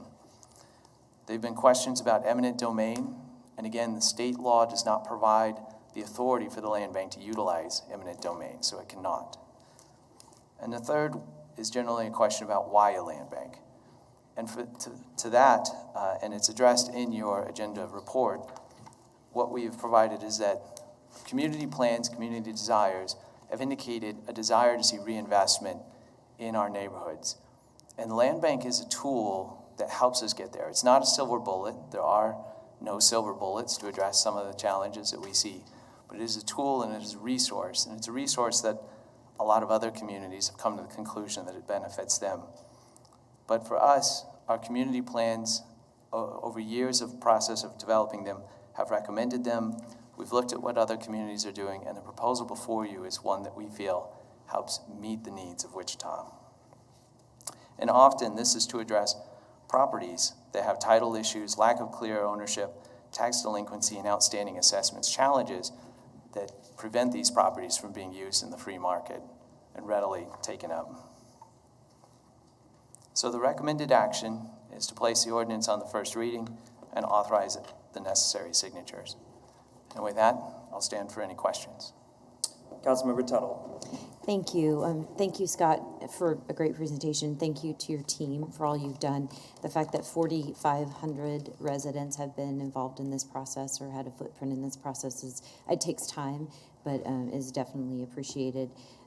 As our mission to be an exceptionally well-run city, growing our economy and keeping our community safe, I think this aligns with all of that, so I appreciate the efforts. The question that I have, and you and I have talked about this, but just for the public record, what would be some gauges for success, or what would be some benchmarks that we would hope we would reach? How would we know in a year from now when we come back and revisit that, and I hope that we will revisit this annually, how will we know what success looks like? Thank you. I think that's a great question. And to answer that, I would look back to the priorities for the land bank. The priorities are affordable housing, neighborhood revitalization. And so I think that some good measures, potential measures for this would be how many affordable housing units are developed in conjunction with the land bank's efforts. Also, measures of neighborhood revitalization, how much reinvestment are we seeing in the neighborhoods where the land bank has operated? What are we seeing in terms of development for housing, retail, and open space? And I think that those are measures not only of outputs, but also outcomes. So not only how many property transactions, how many developments, but what are the overall social factors in terms of investment in the neighborhood, quality of life ratings, safety, security, et cetera. So right now we're at baseline, obviously, but maybe next year then we could have some goals or objectives or outcomes, predicted outcomes for the following year, is kind of what I hear you saying. Yeah, that's correct. And I think in some ways, too, we have some information that maybe it's not specific enough to directly target it, but I think it provides us at least a guide, or at least an estimate of what the baseline would be. Yeah. Councilmember Clayco. I was just going to add to that. We'll probably want to also look at the turnover rate in the land bank, how long the properties, we hold the property. And we'll also want to do some kind of cost-benefit analysis to see what the return on investment is. Great. All good answers. Thank you. Councilmember Clayco. Thank you. Thank you, Scott. I also want to compliment you and your staff on the work that's been done on this. I think it is an example of really robust public engagement and answering those questions that you talked about. I have some specific questions. In the proposed ordinance, one of the things it says that the terms are set forth in the code of the city of Wichita, a section of that. Can you just tell me what the terms of office are for the land bank trustees? In terms of office, I'm going to look back to Jeff Van Zandt. I'm going to make sure I'm right. 2 years is my recollection. Yes. 4 years? 2 years? 2-year terms, but with the ability to do 4 years total. 4 years total. Okay. Thank you. And then also, will the city council approve the bylaws and administrative policy guidelines, or will those just the trustees themselves, after we establish the ordinance, they'll come up with we have draft bylaws and policy guidelines, but who will make that final determination? Yes, that will, the trustees would first approve it, but then it would be presented to you for your approval. Okay. And then I know this is something that we've talked about, and this has to do,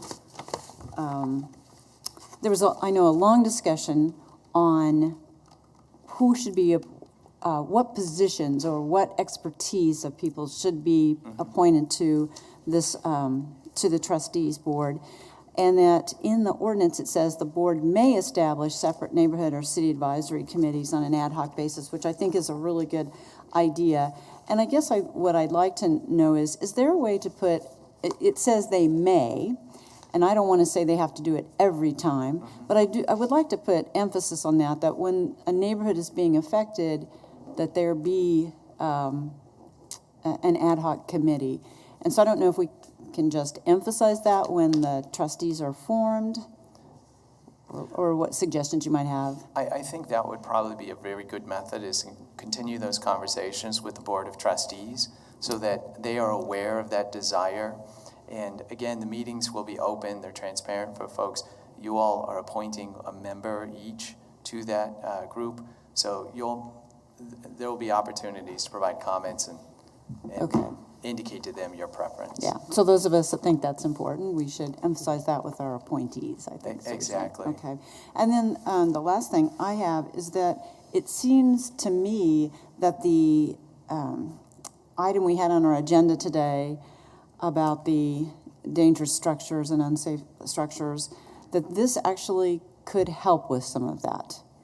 I think very much so. I think the timing is actually really interesting that you had those cases today, because I think part of the question is, okay, so if you address the challenge and the nuisance that's there, the health hazard, what happens afterwards? What's the game plan for the property after that? Yeah. And in some ways, this can be a tool to help at least provide more options for our community to address those. Because if they get, if number one, what's the value of the property itself once it's cleared?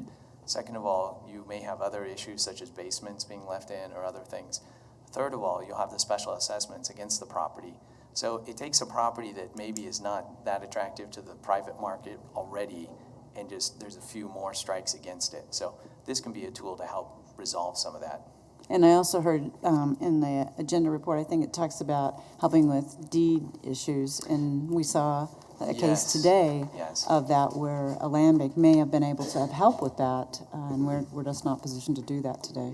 So thank you. Thanks, Scott. So I'll just follow up on that. So it's a tool to help resolve some of that we saw today, where this gentleman, I think his back taxes were less than $2,000. Can you talk about how this program would assist in a situation like that, or would this more assist in a situation in which once the family does lose the property, we could put this into the land bank? More the second. Or the there. second. It's more once a property has been through the process of the nuisance abatement, then I think the question, what do you do with the property after that? Can you tell me a little bit about the feature with this that helps us clean up someone's delinquent taxes or the property's delinquent tax issues? Yeah, sure. Is that something that, if you were to get a property that's abandoned that has back taxes, how do we address that? Sure. Kansas statute actually allows land banks to abate back taxes and nuisance abatement liens, so they can essentially clean the slate.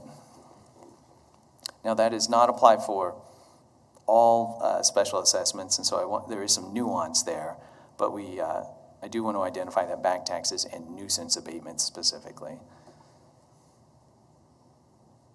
So, clean the slate. And when it comes to titles, if you had a situation like that came up today, what if there isn't, or a deed? How does this help get the deed? It's not so much that the land bank has any special authority in this case, but rather that the land bank is an organization that can take the time and has the focus to dedicate onto that property to resolve that issue. It's not that there's any other special abilities. It's just that it's got the time and the dedication to do that. So if a property was abandoned that you didn't have the deed on and you're able to clean the slate about back taxes, would that go into the land bank? It would depend. And a lot of that depends on really the property itself, the situation of it, how useful it would be. Is it a property that can quickly be taken in by the land bank, the issues addressed on that property, and then get it back out into the free market, the private market? So the land bank will have to be strategic because it doesn't have unlimited resources to keep properties maintained, mowed, keep debris from accumulating on them. It'll have to be looking for quick transactions and properties that frankly are could be useful to other organizations, because the land bank will not be doing development itself. It's anticipated that it'll be working with partners to do that. So there will be properties that don't meet that criteria to be brought into the land bank, but we know that there are other properties that will. Councilmember Sorello.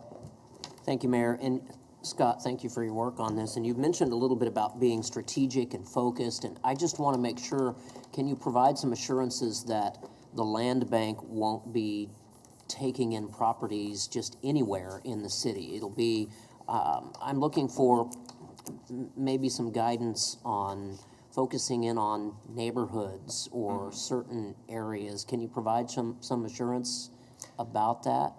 The most powerful assurance I can provide to you is that the city council will have to approve any of the property transactions. But in addition to that, it's also spelled out in the policies and procedures document about what the process is for evaluation of properties and some of the criteria that they'll be looking at. So you will receive, before it even comes to the city council, you'll receive a report basically with the recommendation about whether or not to accept it into the land bank or not. And if there is a recommendation to accept it, there'll be criteria and an explanation about how it meets those criteria. So in that fashion, through the public discourse and through the evaluation and criteria, I think that will help provide the assurance that you're looking for, that it won't be absorbing properties that will really just be a maintenance and the land bank simply doesn't have the carrying capacity for. Mr. Mayor, if I could, Scott, going back to the mayor's first question, if there's a property that the property owners don't have the wherewithal to be able to make the repairs or to develop their property, they could offer that for sale to the land bank. Isn't that correct? They could, yeah. and that's an excellent point. Yeah. Thank you for bringing that up. Yeah. And there's actually been a case of this, and Jeff Van Zandt has a personal story about this, where a gentleman, he had a family, he's doing typical work, doing his typical life, and he inherited a property that he could not maintain. It just wasn't on his radar, and all of a sudden he inherited it. He didn't know what to do with it, and there were some unique situations around that property, but had there been a land bank, it would have been an opportunity to donate or sell, at a reasonable cost, that property. And for our community, that's a benefit, because we've just taken what is otherwise a burden for someone else, and now the land bank can take it, find an opportunity for it, and put it back into productive use. So just to recap, if we were to utilize the story that was presented earlier this meeting, in which an individual was going to lose his family's home because it was condemned pretty much because he couldn't get the deed, couldn't get help from a nonprofit community to get it up to par. Now he will take the cost of the demolition for that, which will put him even more in debt. With this is in place, there would have been an option in that situation so that he could have said, hey, I will sell it to the land bank, and thus not have that $2,000 property tax bill, and because the city would own it at that time, would not have to pay the cost for the demolition. I would say yes, there is that option, but again, the property would have to meet the criteria and be one that the land bank and the city would want to acquire. So, it's a sad situation that property is in. This could be a tool to help address some of that afterwards, but again, it would have to be strategic and meet the criteria. Further discussion or questions from staff on the bench? All right, thank you, sir. We'll open up to public input. Input from the public. If you are a conferee,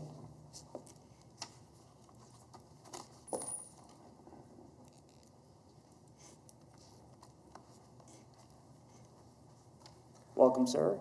Morning, Mayor, members of the Wichita City Council. It's good to be with you this morning. My name is Dennis Clary. I am the Government Affairs Director for the Realtors of South Central Kansas. We are the local affiliate of the National Association of Realtors, the largest trade association in America, representing and advocating on behalf of nearly 1.4 million realtors nationwide, 10,000 of which reside and operate in Kansas, 2,500 of which serve the 5-county service area we provide our service to in South Central Kansas. What I want to express today is that realtors have long been advocates to improve access to home ownership, particularly that of affordable entry-level housing. Home ownership, as we know, is not just an American dream, it is a cornerstone to economic well-being and long-term wealth building. And to that end, our local realtors certainly strive to make sure that all Wichitans have the ability to realize the dream of home ownership. We've been fortunate during this pandemic, right? The strong residential real estate market has helped keep our city's economy afloat. However, this aid to our economy has been severely limited by the current shortage of homes available for purchase. If more residential housing were made available, there would be increased opportunity for Wichitans to access the wealth-building benefits of home ownership and greater employment and economic activity for our local economy. It is for these reasons, and certainly many more, I'm here to express our support for the Wichita Land Bank and certainly to ask for yours. We see it as a tool to spur new housing supply. Simply put, we need more affordable housing.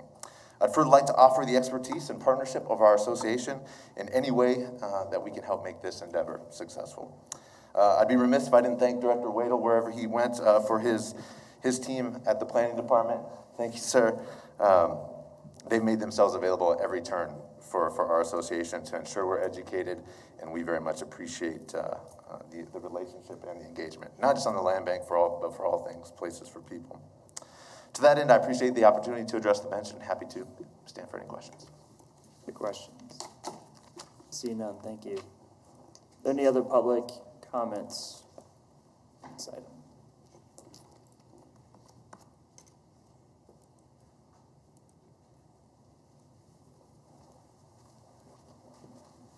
Sir, welcome. Good morning, Mr. Mayor, City Council members. I'm Wes Skelly, and I'm here this morning on behalf of the Wichita Area Builders Association. We have been involved for the last 3+ years in working toward this day, and in specific regard, we're here to support the creation of a land bank. Councilwoman Tuttle mentioned, well, how do we measure success? I think the first step in measuring success as a land bank is having one. So getting this started today will start the ball rolling toward action, further action being taken by the Board of Trustees that you will appoint of the land bank to approve processes, bylaws, things of that nature, and you all will be a part of that. I think one thing I want to emphasize here is we're at a point, I believe, in our city where for the first time in many years we've seen people oftentimes that are across the table from each other, not sharing the same goals and objectives or visions, and be the result of things not happening. I don't see that to be the case with this. We have a constant dialogue. We have constant dialogue with a number of our members that are waiting to see if this gets done, if the zoning issue is dealt with subsequently and will be, and the incentive program dealt with subsequently and it will be. And I think there's a real desire to see things happen good for Wichita, particularly in the area of the city that could stand a lot of development and redevelopment. And for the first time in a long time, I think you'll see larger groups and more groups come together to try to do something really significant for the city. Scott did a very good job outlining what the land bank is, what it isn't, what it can do and not do. I think the one thing it will do is bring people together, and I think it is a tool that is vital to the success that we're looking to have with regard to the inner city. Without it, we're kind of hamstringing ourselves. And so it's another tool in the toolbox, but I think it's something that with a good group of people appointed to the Board of Trustees that have a variety of expertise and can work together toward the goals that the land bank has established or will be established for, will certainly be a step in the right direction. So we would appreciate your support, and thank you for the openness you all have displayed in the staff when we've had concerns and wanted to sit down and talk. That's how we all get things done together. Thank you, sir. Further public comment?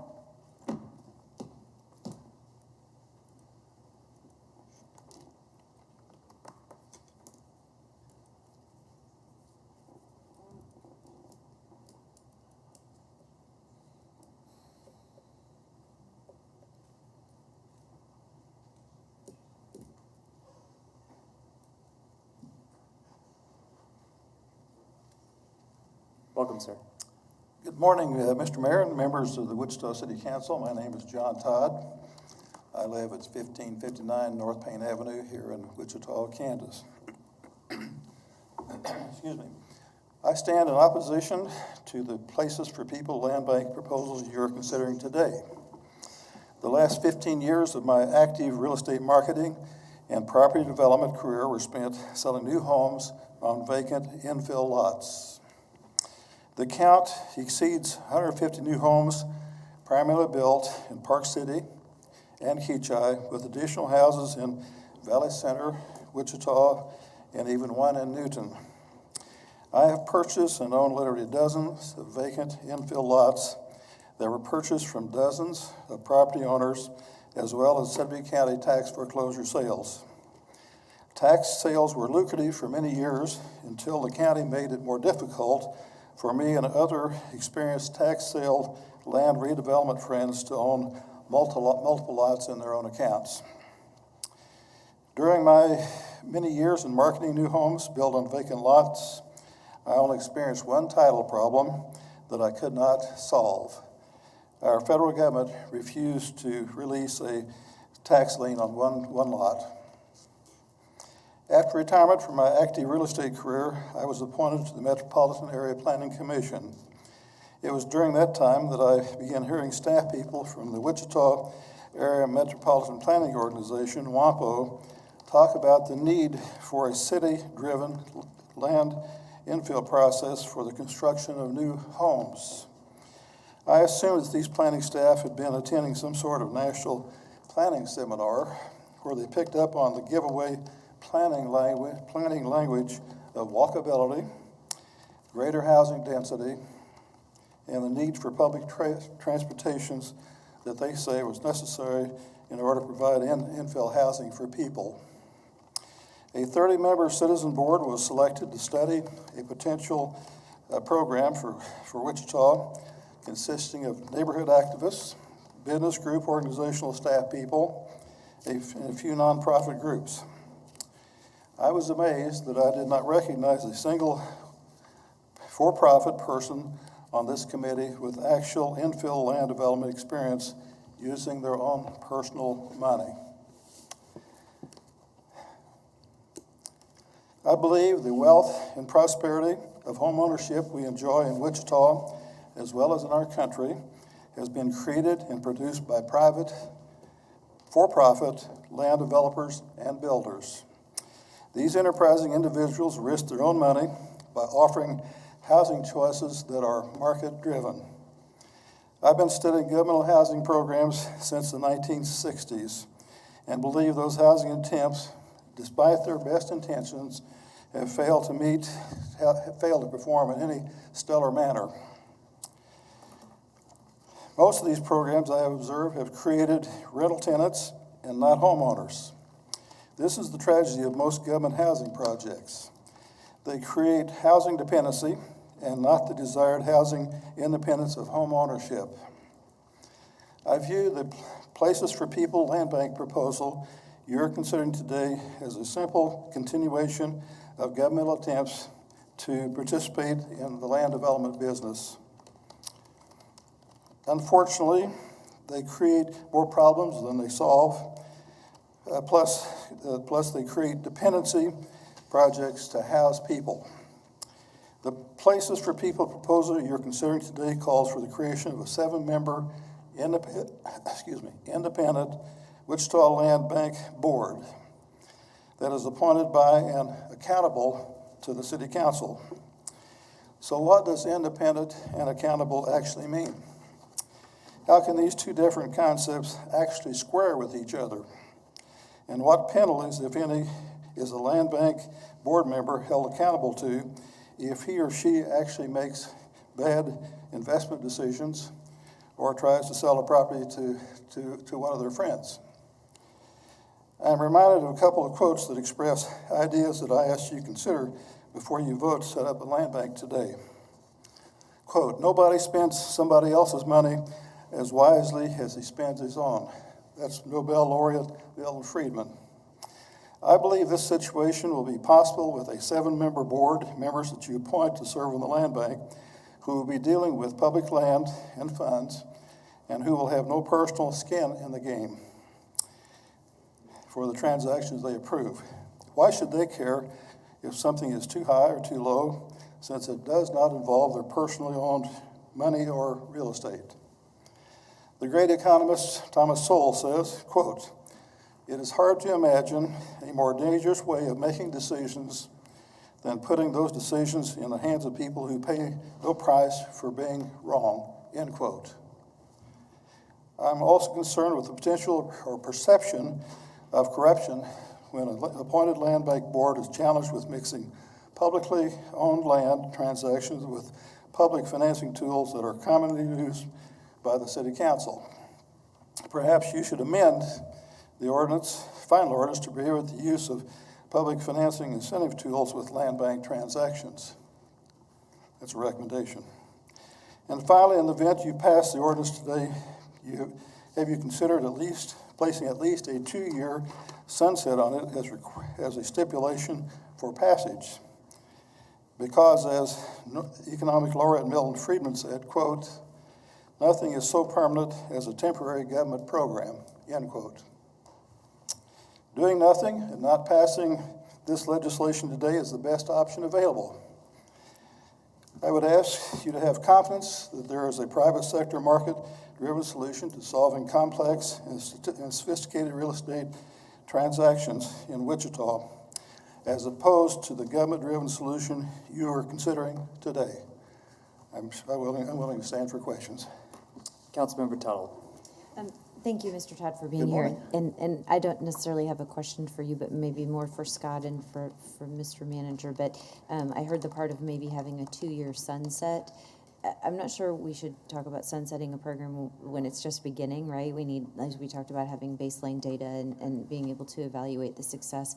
But I would like to recommend that we have an annual review of this where it's presented here at City Council and we can monitor it to see.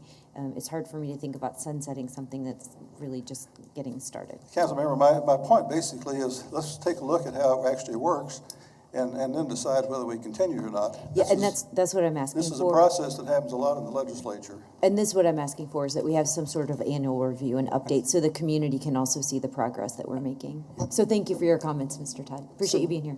So just, are there questions for the conferee?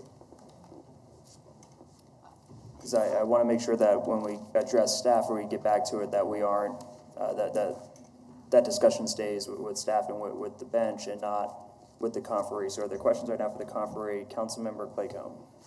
No, I have a question of staff related to Mr. Todd's comments. Do you want me to hold that? Yes, you can.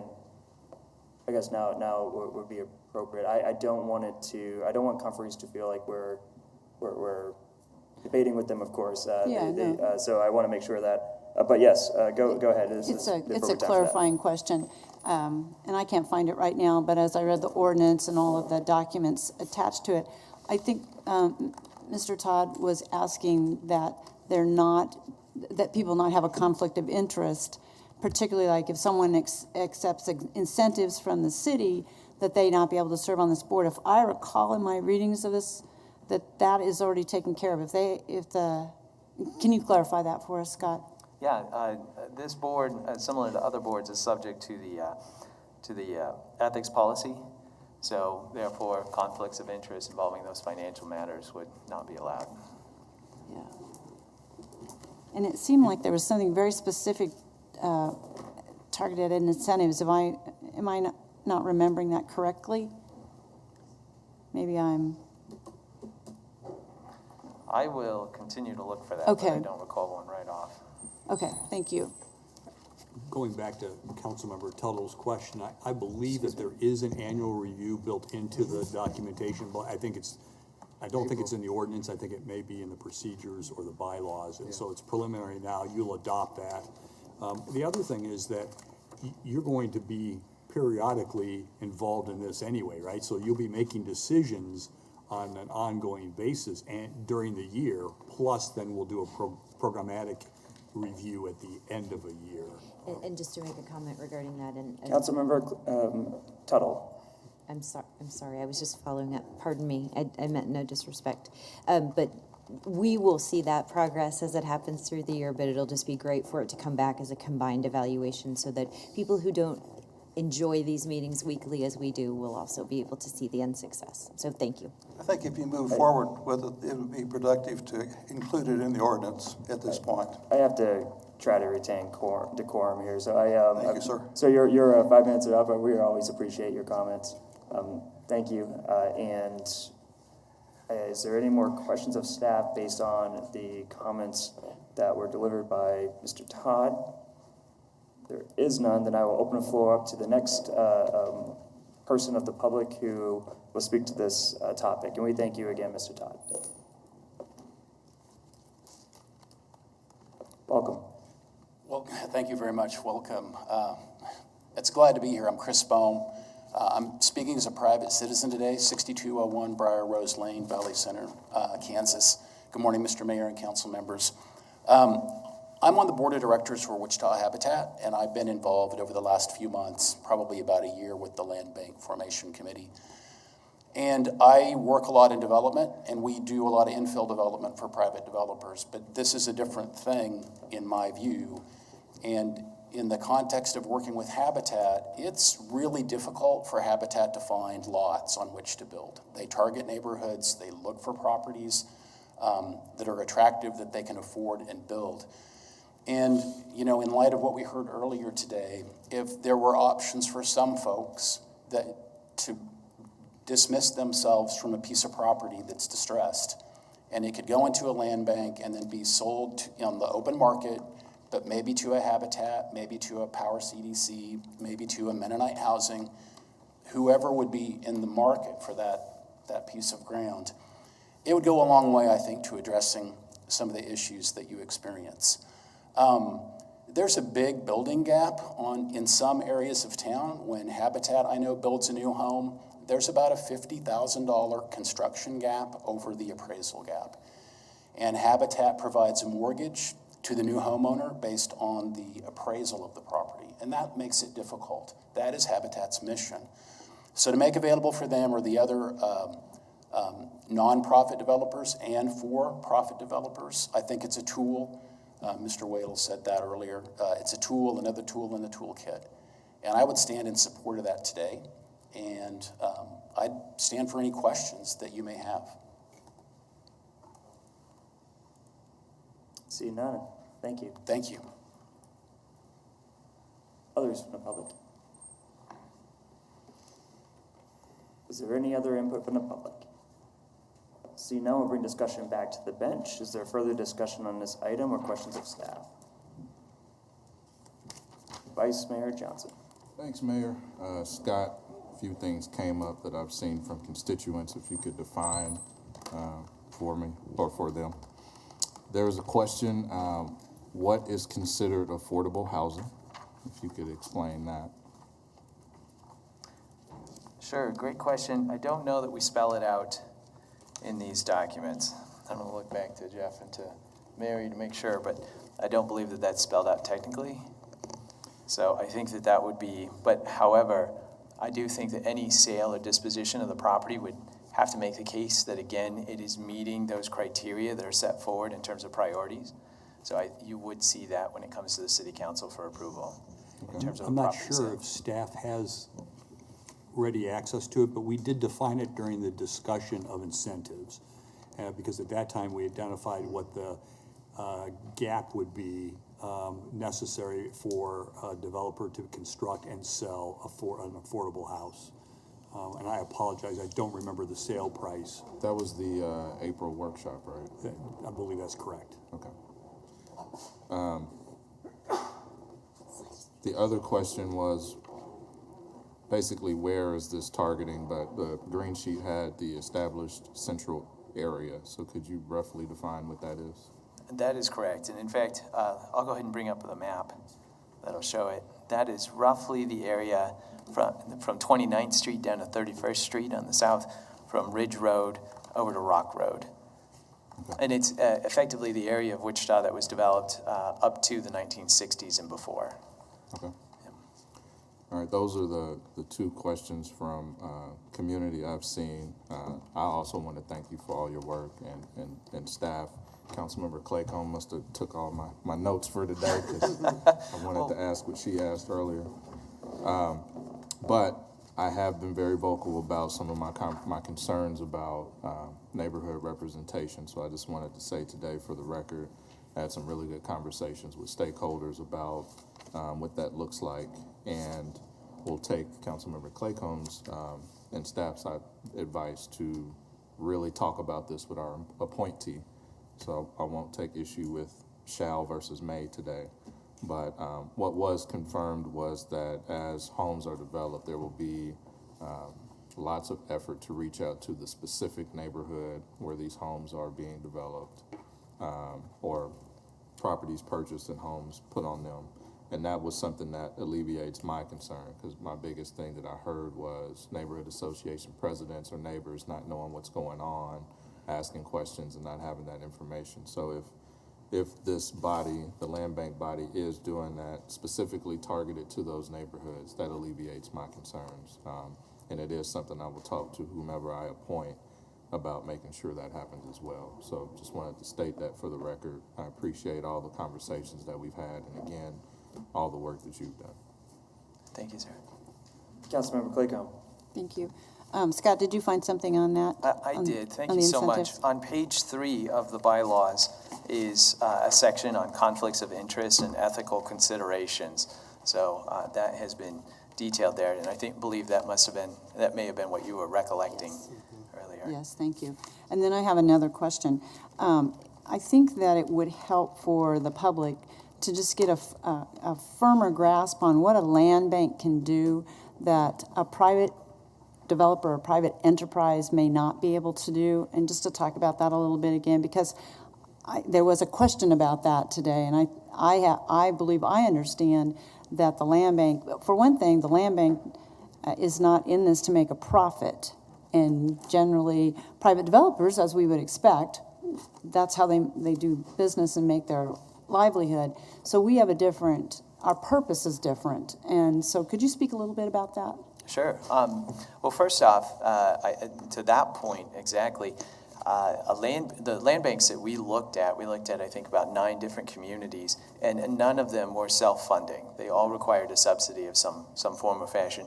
So again, this is a tool to deal with challenging properties and to help with spur revitalization in neighborhoods. This is not something where you're going to make money on it, so it's definitely not a private enterprise.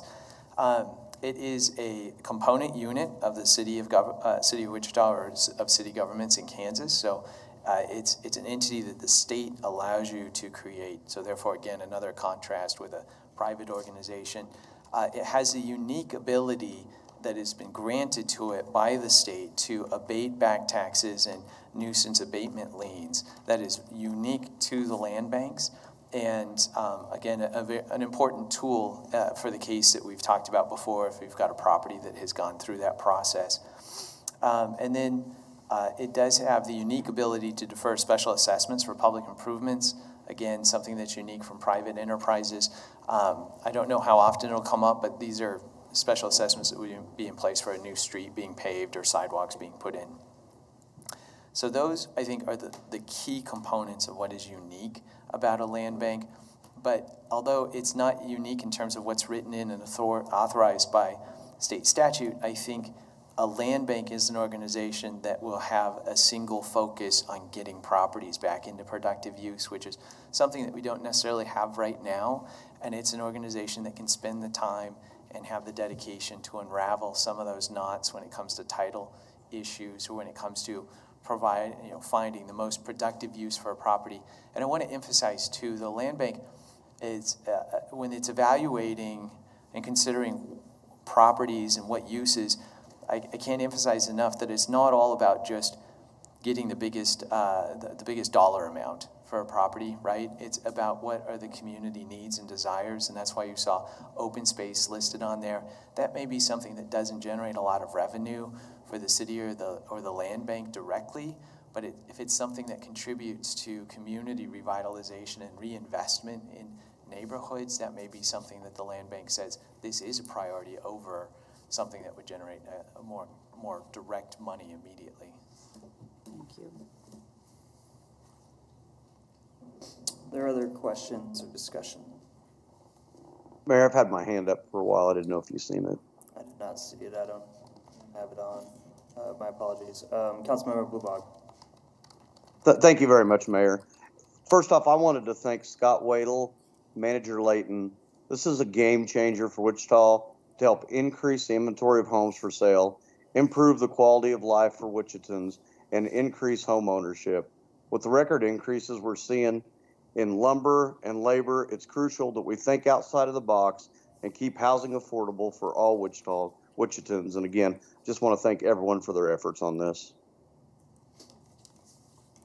Further discussion? All right, if there's no more discussion on this, then I will make the motion to take staff's recommended action to adopt their recommended action of the MAPC and adopt the ordinance creating the Wichita Land Bank and authorizing the formation of the 7-member Board of Trustees And then this would require a majority vote of 4 out of 7 to accept it, or to deny it. To deny the adoption of the ordinance would take 2/3, which is 5 out of 7. Return the ordinance back to the MAPC for reconsideration would take a majority vote of 4. Seconded by... I second the approval. Second the approval. Excuse me, Mr. Mayor, could I clarify that you want to place the ordinance on first reading? There's a lot of words in this recommended action. I'm not sure if that one's there, but yes, to put it on first read, of course. I confirm my second. Second remains. We will go ahead and clerk open the roll. Members cast the vote. Aye. Result of 7 yeas to 0 nays. That motion does pass. Madam Clerk. Emergency housing vouchers.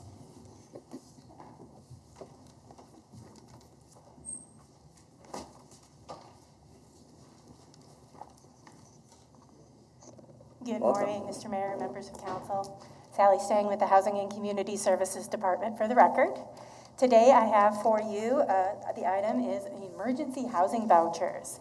So under the American Rescue Plan Act, the Biden-Harris administration made available $5 billion to assist homeless, those fleeing domestic violence and human trafficking, emergency housing vouchers. Those were made available to us under HUD Notice PIH 2021-15. They are moving very quickly. Our allocation was just made available to us last week, and we have until Monday to either approve accepting them or denying them. So HUD has offered the Wichita Housing Authority 142 additional housing choice vouchers. These are now have a new distinction. They are emergency housing vouchers with an initial housing assistance award of $840,120. That's 12 months of budget authority. They determined that based on our average of our regular voucher program, but will make adjustments to the budgets if necessary. These vouchers provide an opportunity to provide uninterrupted placements of new tenants under our existing homeless preference program and others at risk individuals such as those fleeing domestic violence and human trafficking. There are several additional fees attached to these vouchers that we haven't seen before. So for every voucher we accept, we receive $400 up front. For every voucher under contract by 11/1, it's $500. By January 1st, it's $250 and $100 thereafter. We will also receive our, I don't want to say our ordinary administrative fee, because they've actually put a caveat, and for this bucket of vouchers, they're not prorating. We normally only receive about 82% of the administrative fees that we are eligible for the regular voucher program. For these particular vouchers, they will not be prorating them, so we will receive our full administrative fee, which is about $67 a month per occupied unit. And then the real game changer for us is this service fee of $3,500 per voucher. We've been screaming for years to HUD saying, if we really want to make a move and get people housed with vouchers that are experiencing homelessness, we need additional funding for things like security deposits, moving expenses, application fees, things like that, housing stability services. And for once, they've actually come through and provided that funding. So we're very excited about that. These are considered temporary vouchers.